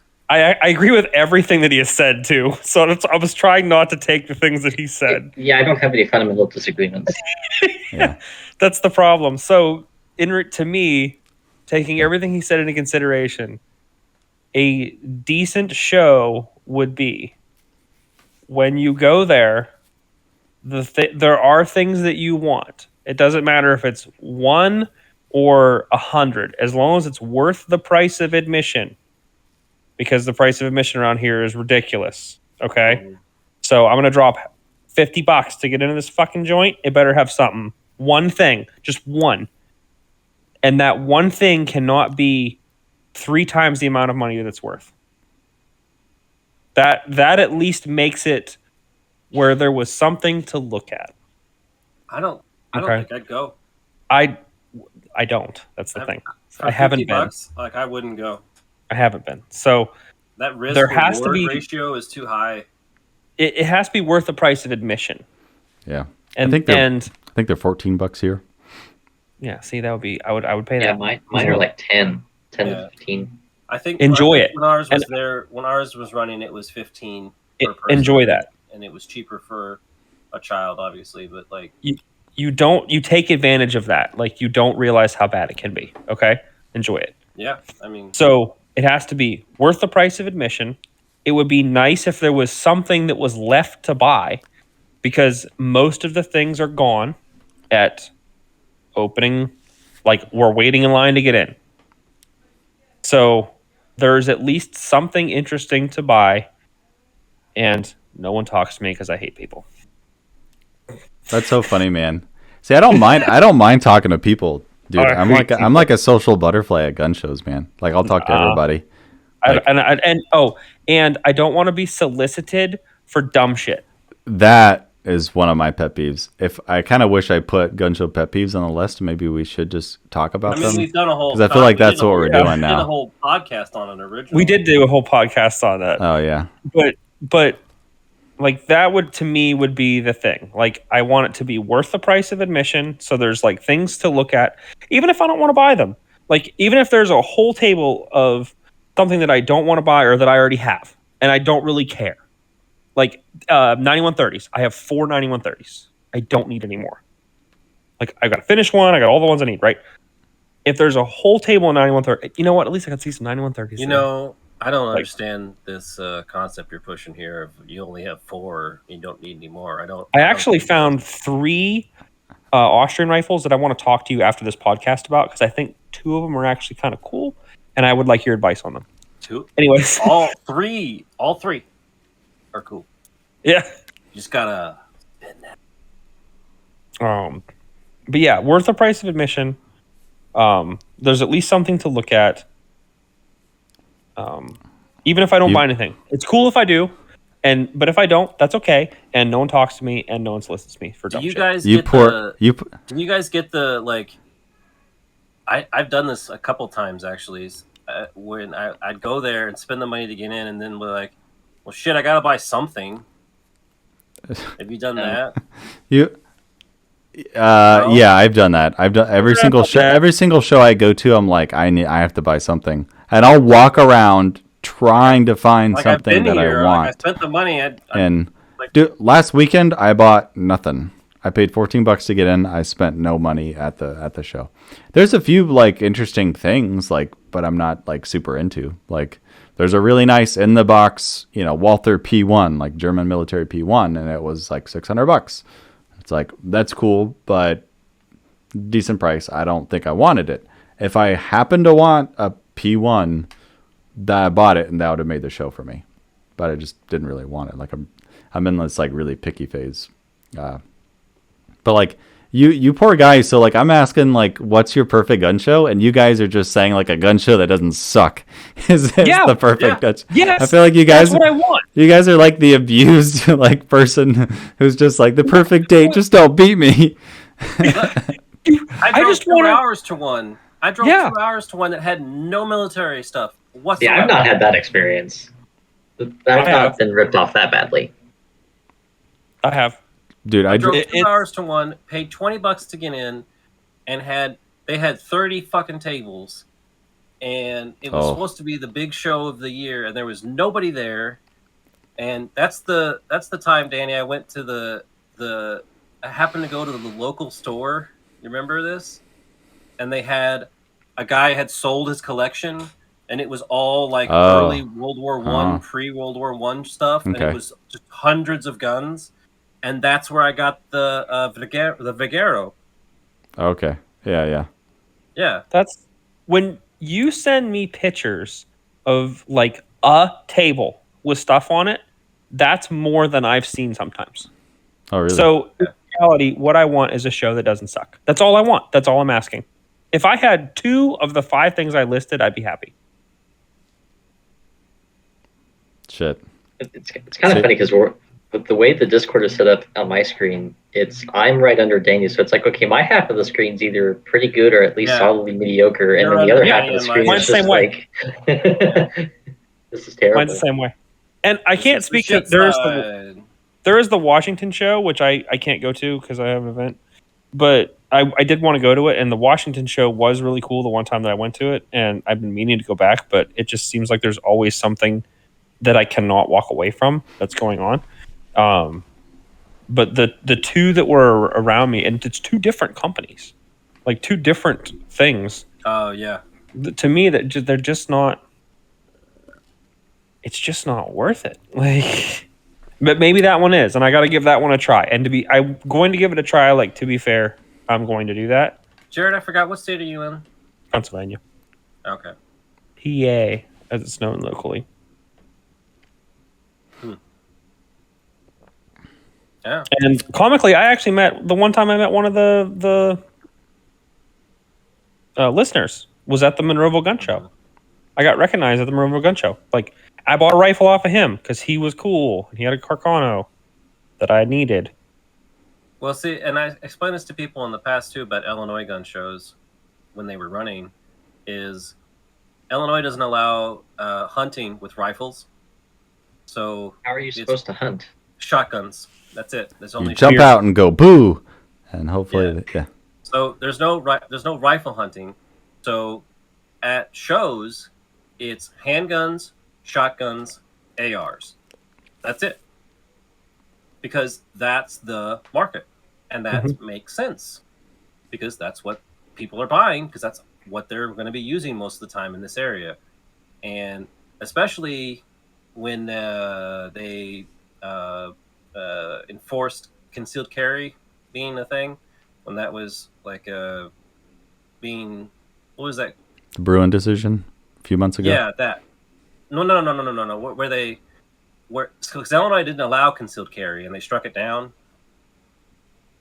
This was years ago, years ago. Yeah, I know it was the, like, in the mid 90s or something like that, right? 90s, early 2000s. It was a court decision. It was the 2000s. Because I remember this happening, and it was like all of the stores around here were suddenly like concealed carry training facilities. And so it became a huge fucking deal to sell handguns in Illinois, because all of a sudden there was a market because concealed carry was legal after you became certified. And it was like every show was just 90% handguns, some shotguns, maybe some ARs, and whatever random crap they had. So yeah, I'm on the team Jared bitterness team. Hate and discontent. We're team hate and discontent.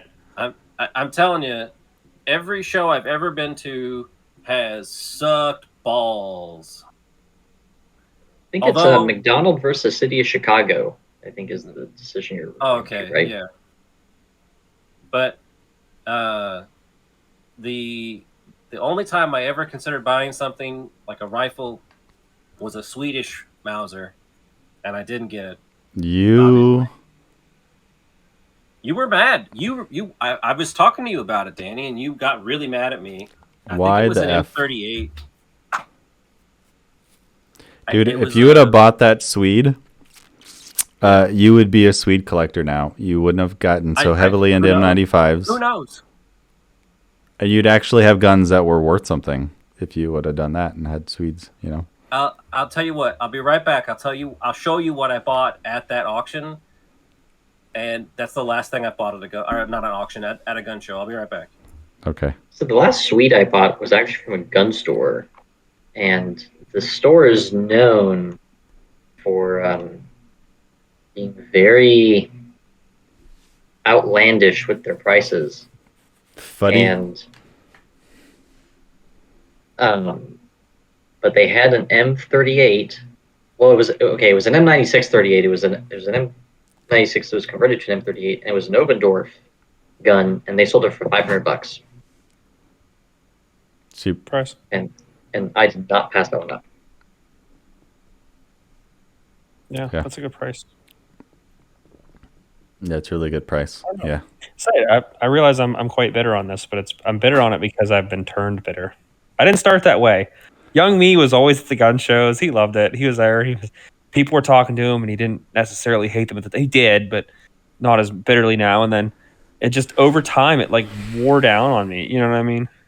Like this is me now. Not if we had talked 5 years ago. Oh yeah, I was going. You know, I know when all they were, and. Yeah, no, here in Kansas City, the gun shows are way better than they were in North Florida, where I grew up going to shows. These are way, way better. These aren't like the best gun shows in the country that I've been to, but yeah. If they were better, I would go. Like that's the thing. Like if they had the things that I wanted, I would. Even if they had a couple of them, I would go. I went to a gun show in Pennsylvania one time. Which one? I was in New Jersey, and I drove across the border to Pennsylvania. That answers the question to you. It was a big city. It was Philly. Was it Philly or was it Allentown's? Because Allentown's is big and good, and apparently, like the ones that are out east are Philly. like supposed to be good. It just I just happened to see that there was a gun show in Philly that weekend. I wasn't working that weekend. I was supposed to be working, but we weren't for some reason. So I drove over to Philly and I went to the gun show. And there's some cool but I was working in New Jersey, so like that's definitely not a free state. So I couldn't buy anything and like bring it back to Jersey. So like I was super limited with what I could actually do. Because if I found a gun that I wanted to buy there, I'd have to like go to like a gun shop and have them like send it back for me or whatever before I go back to Jersey. So that was like a whole thing too. But like there's like good deals on like high cap mags or something. There's like AK mags or something there that was actually good, and I was like, oh crap, like I kind of want those, but it's like no way. Working in New Jersey. So the ones out east are supposed to be really good, but we don't go there. That's like the Lion King meme. Like over there is Philly. We don't go there. Like well, they got the cheesy steak sandwiches there. Don't care though. Don't care. Don't go there. They're cheesy and meaty. I've been to Philly twice now, and I've never been in a city where I've experienced more road rage than when I was in Philly. Drive with me anywhere. Like I remember we were driving, and this one person in front of us, they tried to, do the insurance scam thing where it's like they're in front of you, and then they just stop and back up to try to say, "Oh, you hit me," at 5 lights in a row. And it's like, sir, did this the last 4 lights. I wasn't going to hit you then. Not going to hit you now. He almost hit somebody else in the process, too. It was actually quite funny to... Look at the surprise on my face. Yeah. Just none. Yeah. There's rules. I don't know. And I know Danny's like really willing to travel. I'm not as much. I will travel to shows. I've traveled before kids. I traveled all the time. I would just weekends coming up. I'll drive 2-3 hours to a gun show on like Saturday, and those shows I would find some deals like doing that all the time. Going to like a gun show, every single weekend, because like in my area, if you're willing to drive a couple hours, like there's a bunch of different states, and you can go to a gun show just about every weekend, and I would just do that. And weekend after weekend, you strike out. That's a crap show. Oh, good show. I got a good deal. Crap show. Good deal. So 2 or 3 hours from me is actually not that far. It'd be like Cleveland and Youngstown, and that's it. Dude, I'd do that. I would do that. No kids me in a heartbeat. I would go. Maybe Fairmont. Fairmont would be 2 hours away. West Virginia. And that's it. That's the big states or the big cities. The you would expect something like that to happen. Bring your fake FFL and go to those shows. Yeah, because I can. Yeah, that's what. Yeah, man, I would do that all the time. Yeah, I just people who say CNR is not a real FFL. It's like, yes, it is. I got to renew mine. I have to March, but I have to renew it. Why don't you just let it expire and then get a new one? Yeah, then you can just throw away the logbook. What a weird way of doing things. I bet that won't last for very long. I'm just gonna renew it. Nah, nobody gives a shit, Danny. It's not real, anyways. No. I mean, I'm gonna be serious. Even the people that are into guns don't know that exists. That's so true. I mean, it's just like that. That is not going away unless it gets wrapped up into some other kind of legislation. But nothing's going to single that out specifically. I couldn't find it. I think I already gave it to Sam. It was a box of 7.35 Italian ammo. 7.35. Yeah, you're right. Yeah, it was a box of 7.35 Italian ammo in the cardboard with the canvas still wrapped around it. That was the last thing I bought at a gun show. That is the only true 30 cal ammo. It's .300. I did find a $50. Oh, there you go. There's like a shitload of guys selling fucking silver coins. Coins, yes. I know, gun right? shows. Silver coins. I mean, like, I see so many coin tables at shows. Like, there's at least like 4 at the last show, I'm pretty sure. Gold and silver. The one I don't understand, but I can respect is ammunition. The collectible ammunition. Like the guys that have the huge boards, like a whole table worth of boards, and it has like singular like rounds of ammunition in it. And the reason that I say that I can respect it because it's gun related, but I don't understand it because how much of that do you have to sell to make the price of the table worth it? That's what I want to know. Is this logistically set? Although those guys don't do that to make money. Yeah, no. Okay. There's no way. Hobbyist. Yeah. Okay. Yeah, that's fine. That's doing it. They just He's doing sell it up for the love of the game. Yeah. He's kind of like in between. He's like in between the guys that like sets up, doesn't sell anything, and just tries to buy. And then he just sets up. He'll sell a couple things, be a conversation starter, that sort of thing. Sound like people. So that's some of it, I guess. That makes sense. And again, I respect those guys. Steven, did you say what your perfect one would be?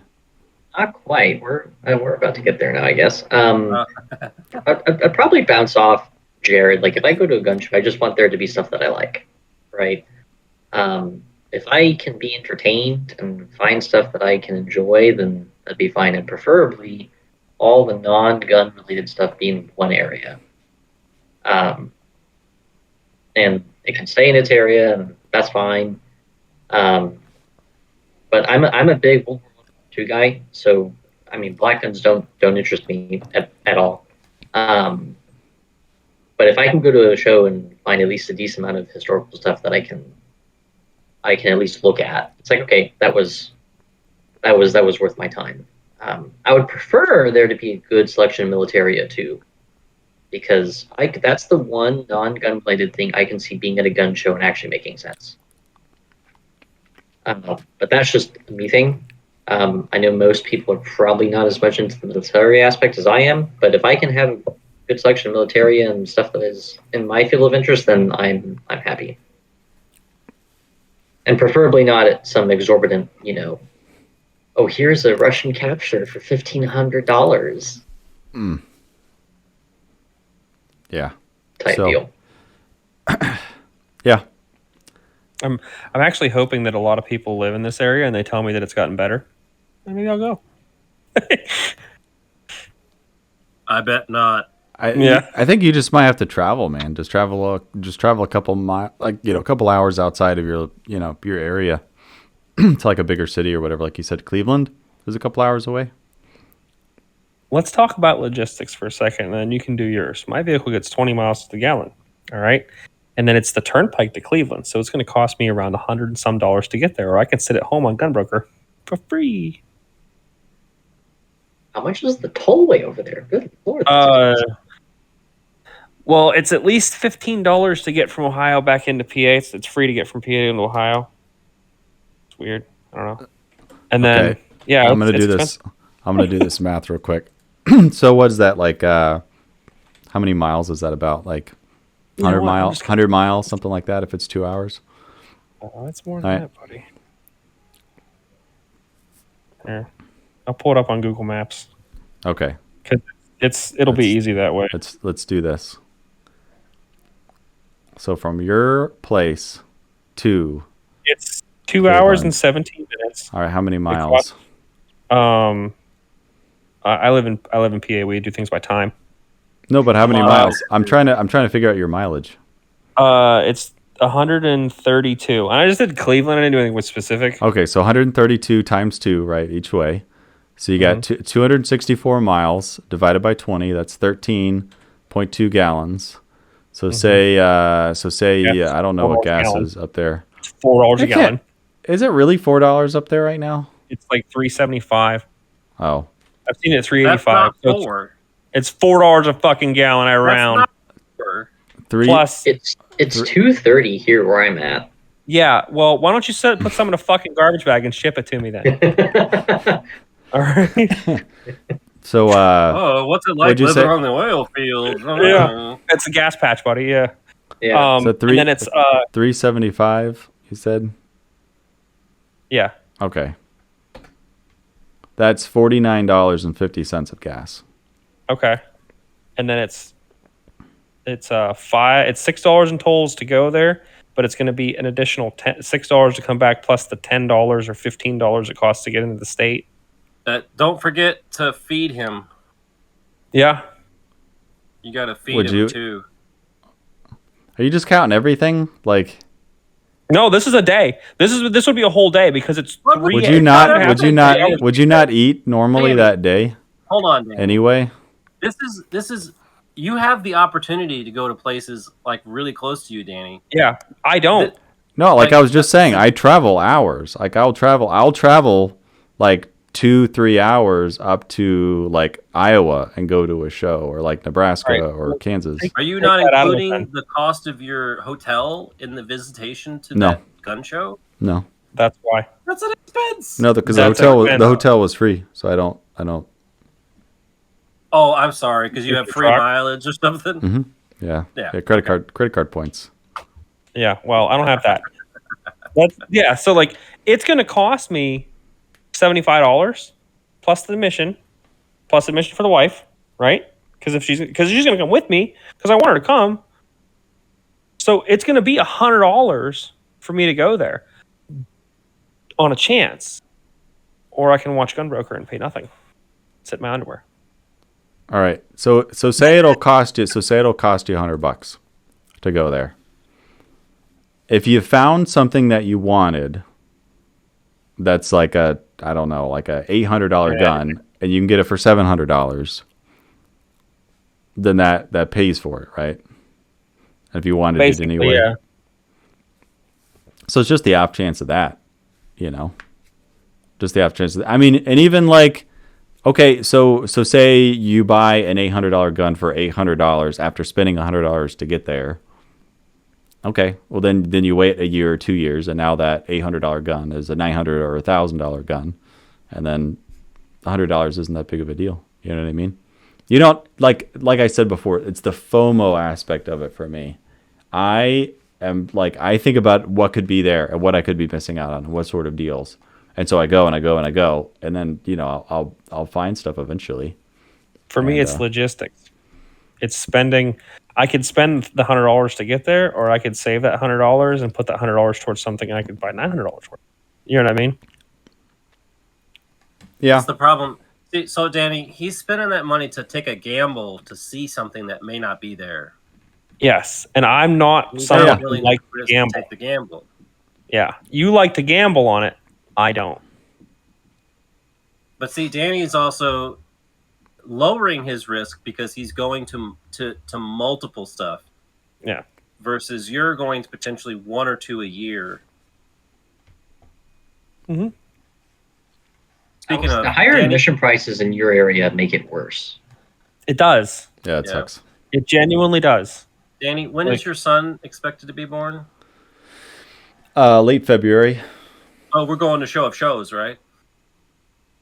When is that? I think I actually am. February 22nd. Oh, Yep. his I due got date. invited His to due go. date's the 24th, but Hey, yeah, we'll Hey, see. man, buy a plane ticket. It's only money. It's a I gamble. think your wife would murder you.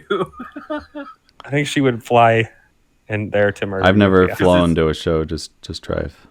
It's the 22nd to the 26th. Yeah.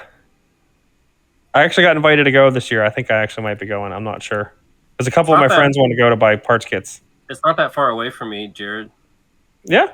Danny's gotten multiple times mad at me because I have to remind him that it's like an hour and a half away from me. Oh, that would be nice. It's a long drive for us. We might. I mean, they Is might the not show do of it. shows this year. Show of Shows is in Louisville, Kentucky. Kentucky, okay. Yeah. It's always at the Kentucky Expo Center, as far as I'm aware. Sorry, my wife is texting me about our kiddo. It's probably time to start wrapping it up because Mr. Got a Job needs to go to bed. I think the wife's already asleep. Making me feel all young here because I'm usually a night owl, even with working. Yeah. Okay. I feel like at some point we're gonna beat a dead horse on this gun show thing. I think you guys are jaded, and I fully admit I'm jaded. I am not fully arguing. jaded. Yeah, Yeah. I'm agreeing with you. I am a sapphire. You've got the jaded half of the chat, and then you've got the mediocre / Danny half of the chat. If I had one good one, or decent, just decent, Okay. I do have something to ask though, to Steven and Danny in particular, and Steven in particular actually. Steven mentioned that he's seen a lot of shows where it's just like Civil War stuff. Assuming like reenactment and like stuff like that, right? Well, no. So Waco specifically has a couple of collector shows in this area a year, and it's all like muskets type thing. So they've got like a bunch of muskets from like the Civil War era and like flintlock revolvers. Mm-hmm. So I'm curious because in this area, it was when I first started collecting in 2011. And I went to shows here, it was still kind of prevalent, and then it died out really quickly here. But is cowboy stuff still a thing? Absolutely. It's dying. Yes. It's dying out up here. Yeah. Yeah. I mean, no, here at the collector shows, it's very much still a thing. You can definitely still see all those Texas cowboy it stuff. would be a popular thing still, but like it's really not as popular as you would think. So it's popular, but it's not as popular as like maybe you would like stereotypically you would think it would be. So like you'll see it at like the collector shows, or like the shows that are like at least in my area that are specifically like for old stuff. You'll see a lot of it there with like Civil War era stuff and whatnot, because basically the old shows in the Waco area divide themselves into it's one company that does it, and a lot of it is Civil War / Western. And at the historical shows I've been at in Dallas, you'll see a few cowboy things and Civil War stuff. So you'll see it, and you'll see a fair amount of it, not too much. It's not impossible to find by any stretch of the imagination, but it's not oh wow, this is like the haven of the Wild Wild West type deal either. I got you. But I mean, that's still like dedicated shows to Civil War / Western, which is not a thing here. That's just not. Yeah, well, I wouldn't say it's dedicated to that type of thing. It's the show will be dedicated. At least the Waco show is dedicated to pre 1950 stuff, and it just happens to shake out that a lot of the people. Of it is that. Yeah, a lot of them happen to be in the more Civil War / Western type deal. The first year I went to that show, there was a couple of tables where all it was Milsurp stuff. And I mean, this one guy had like 4 or 5 K98s and like 6 or 7 Enfields. Like he had a lot of stuff at his table. The last 2 times I've been there, it's been primarily Civil War / Western era. Let me ask another question. When you arrive, do you dramatically decrease the average age of people? At the old show in Waco, yes. I am. Are you the only one there that doesn't have like white hair? Yeah, pretty much. I mean, because I'm 28, so at those shows, it's like, yeah, I'm very much the youngest person here. Now, if I go to the historic show in Dallas, there's actually a not insignificant amount of people who are in my age range who go up there looking for stuff. The Yugo Mausers are surprisingly popular at those things among people my age. Because they're cheap. Yeah, honestly, that's probably why. Tend to be in good shape too. Yep, they're nice shape and they're cheap. There's nothing wrong with that. Common caliber, 8mm. Yep. So yeah. If that's what gets you started, that's awesome. Yeah. You know. Yeah. So at the bigger city shows, yeah, there's plenty of young people. At the old timey show in Waco, it's definitely an old timey show, both in product sold and in demographic of people there.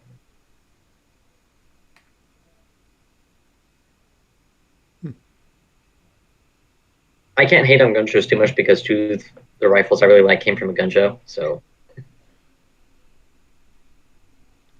yeah, a lot of rifles you like came from gun shows, right, Jared?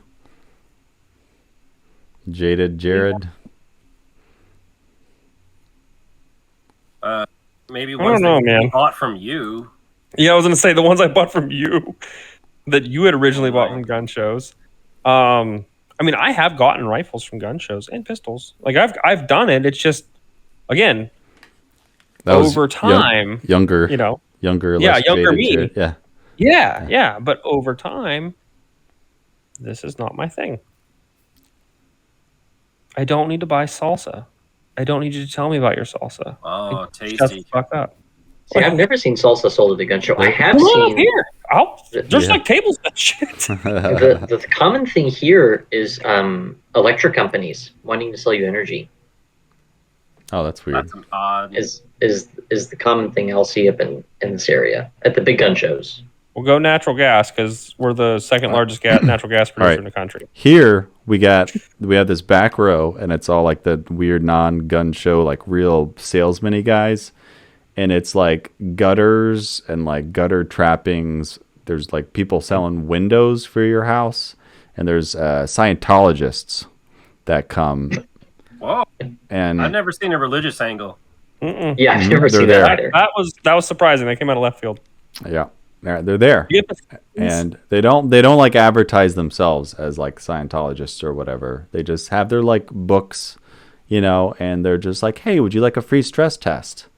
And they get you hooked up to their machine, and they tell you whatever. And every now and then, you see somebody that they kind of sucked in. And, yeah, but they go to these shows. Like they have tables at the shows here all the time. So I'm guessing if they've been doing it so long over and over again that it's like worth it to them.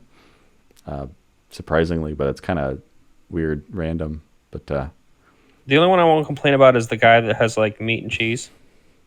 Because that's intelligence. That's knowing your market.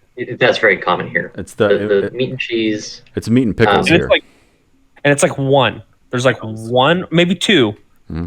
And pickles, yeah, it's Kansas City. That's knowing your market. The other one common here is pecans. Oh, barbecue sauce? No, not really. No. Yeah, sauces. Sauces, man. There was a guy that always brought like homemade, salsa and salsas. So I did sauce. I did salsa. I haven't seen pickles. The meat and cheese thing though is pretty common. Meat and cheese. That makes sense. That's knowing your market. A bunch of dudes walking around, they're gonna get hungry, right? Oh, jerky. Well, Jerky. that's meat and cheese. About But art. no. I'm talking like sausages with the meat and cheese. But like Yeah. the jerky guy was a separate guy for us. That's the same one for us. And Yeah, we have deer art. jerky. You got your bison jerky.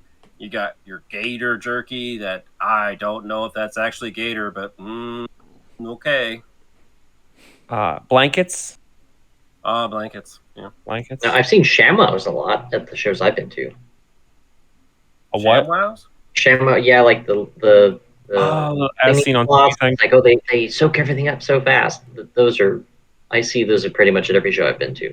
What about DVDs? The giant aisle of DVDs. No. There's like 8 tables of DVDs. I have seen one show where it's just like, this is just movies. This is all of the things that I'm telling you happen at the same place at the same time. This is not like me taking amalgamation. You have dived into. So you go to a gun show and see 8 tables of DVDs, and you're like, yes. There's like a little why alley. is there 8 tables? Of yeah. What about fudge? How come is fudge's comment, y'alls? I don't. There's no fudge here. I've never seen like chocolate being sold here. Oh, fudge all the time for sure. It's weird.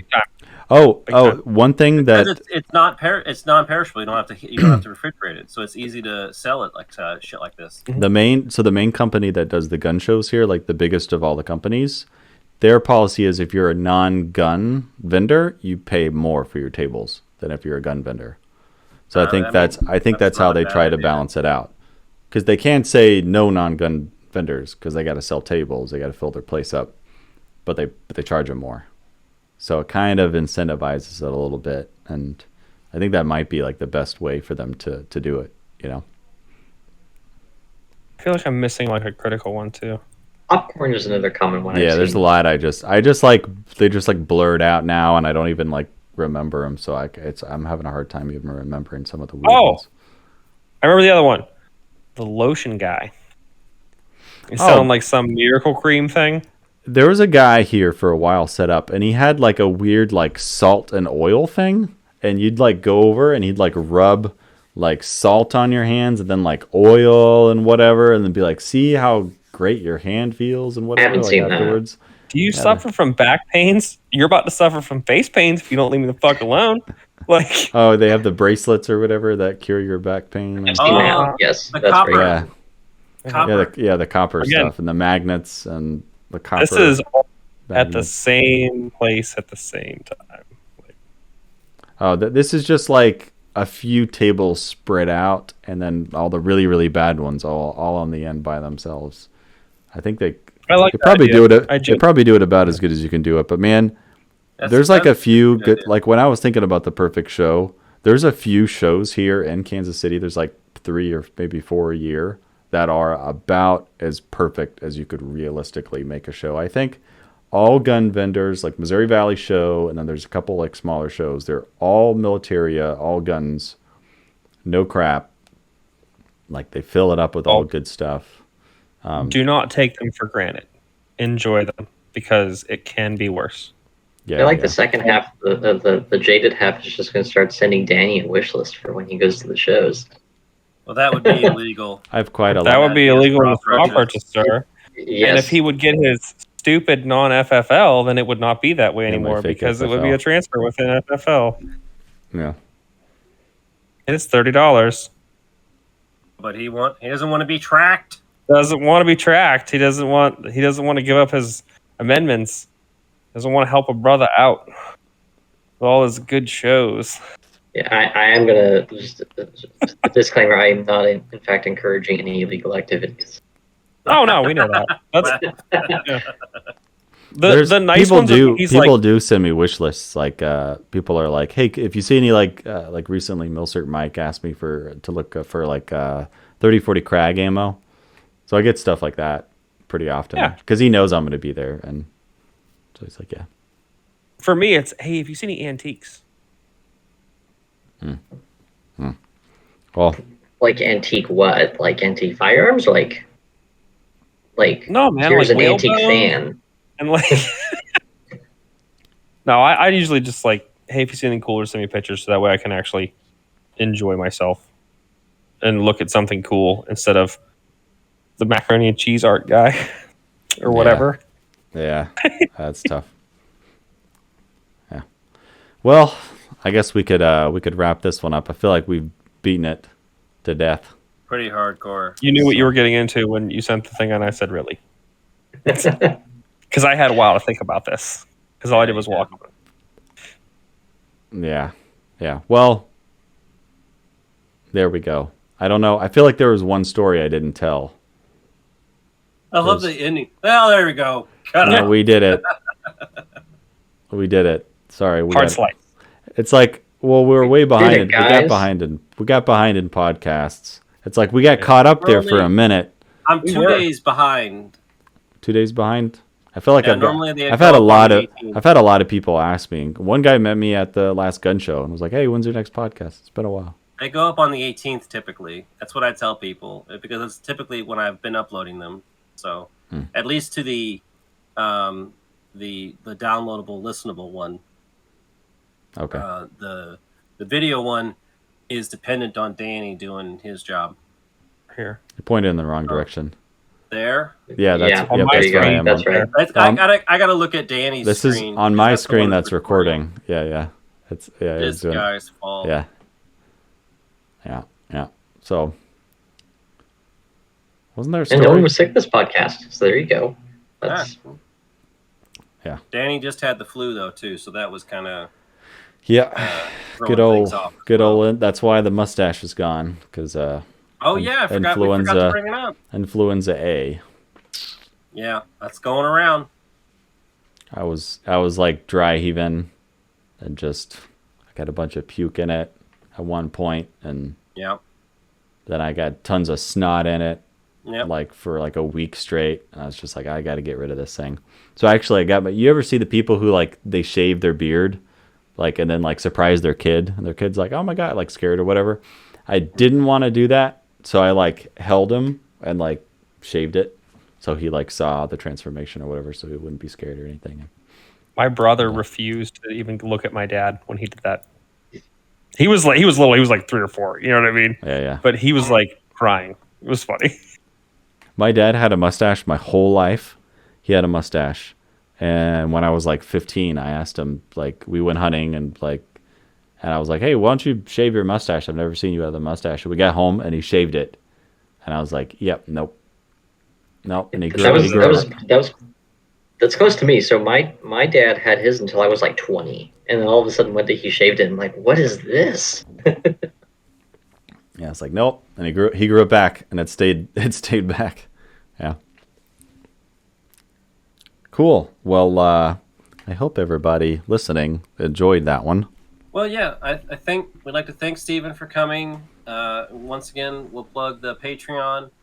Milsurp World Patreon members get access to the Discord, and if you would like, you are able to join the list of people willing to come onto the podcast. You do not have to have a video camera. This is just something we've started doing recently. It's preferably, I mean, you could do it with a phone. Yeah, you can do it with your phone if you don't have like a webcam or whatever. But I don't want to exclude people like that. But it does, and we don't have a tier system like people do. So like if you donate the minimum amount, you're part of the everything, right, Danny? Yeah. I feel like it's not smart of us to like not give more benefits to somebody who donates like $5 versus $1 or whatever. As we've said before, the only reason we started a Patreon was to keep the podcast up on the website so it doesn't get removed. And the guys that donate do allow us to do that. So that's why I think that we just have never bothered to go beyond anything. Like whatever you wanted to give us, that's great. Yeah. The Patreon covers that. It also pays for stuff like our webcams that can see us. That's Patreon money that you can see us through, and like microphones, and I had to buy a new camera. So oh yeah, you broke your camera. I didn't break it. The wind broke it. Sure. and so I had to buy a new camera. So my new videos coming out like the next couple of weeks or whatever. I filmed them all in 4K because I got a new camera. So here you go. It'll blow you away while you're looking on your like 3-inch screen phone, that 4K. But yeah. Discord's a great perk too. Yeah. Just putting that out there for people listening who are not honestly on there yet. I feel like we're super lucky with everybody that's on our Discord because it is a great group, like genuinely a great group of guys. It's not toxic at all, and it's wonderful. No, yeah.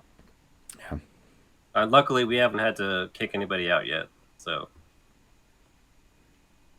yeah, it's all been good guys. We've been very, very fortunate. Yeah. Well, I thank everybody for coming, and we'll meet again hopefully after the new year. And have a good Christmas. This is our Christmas episode. So ho ho ho. And Happy New Year, I guess, right? Yeah, if you listen. Merry Christmas and Happy New Year to everyone.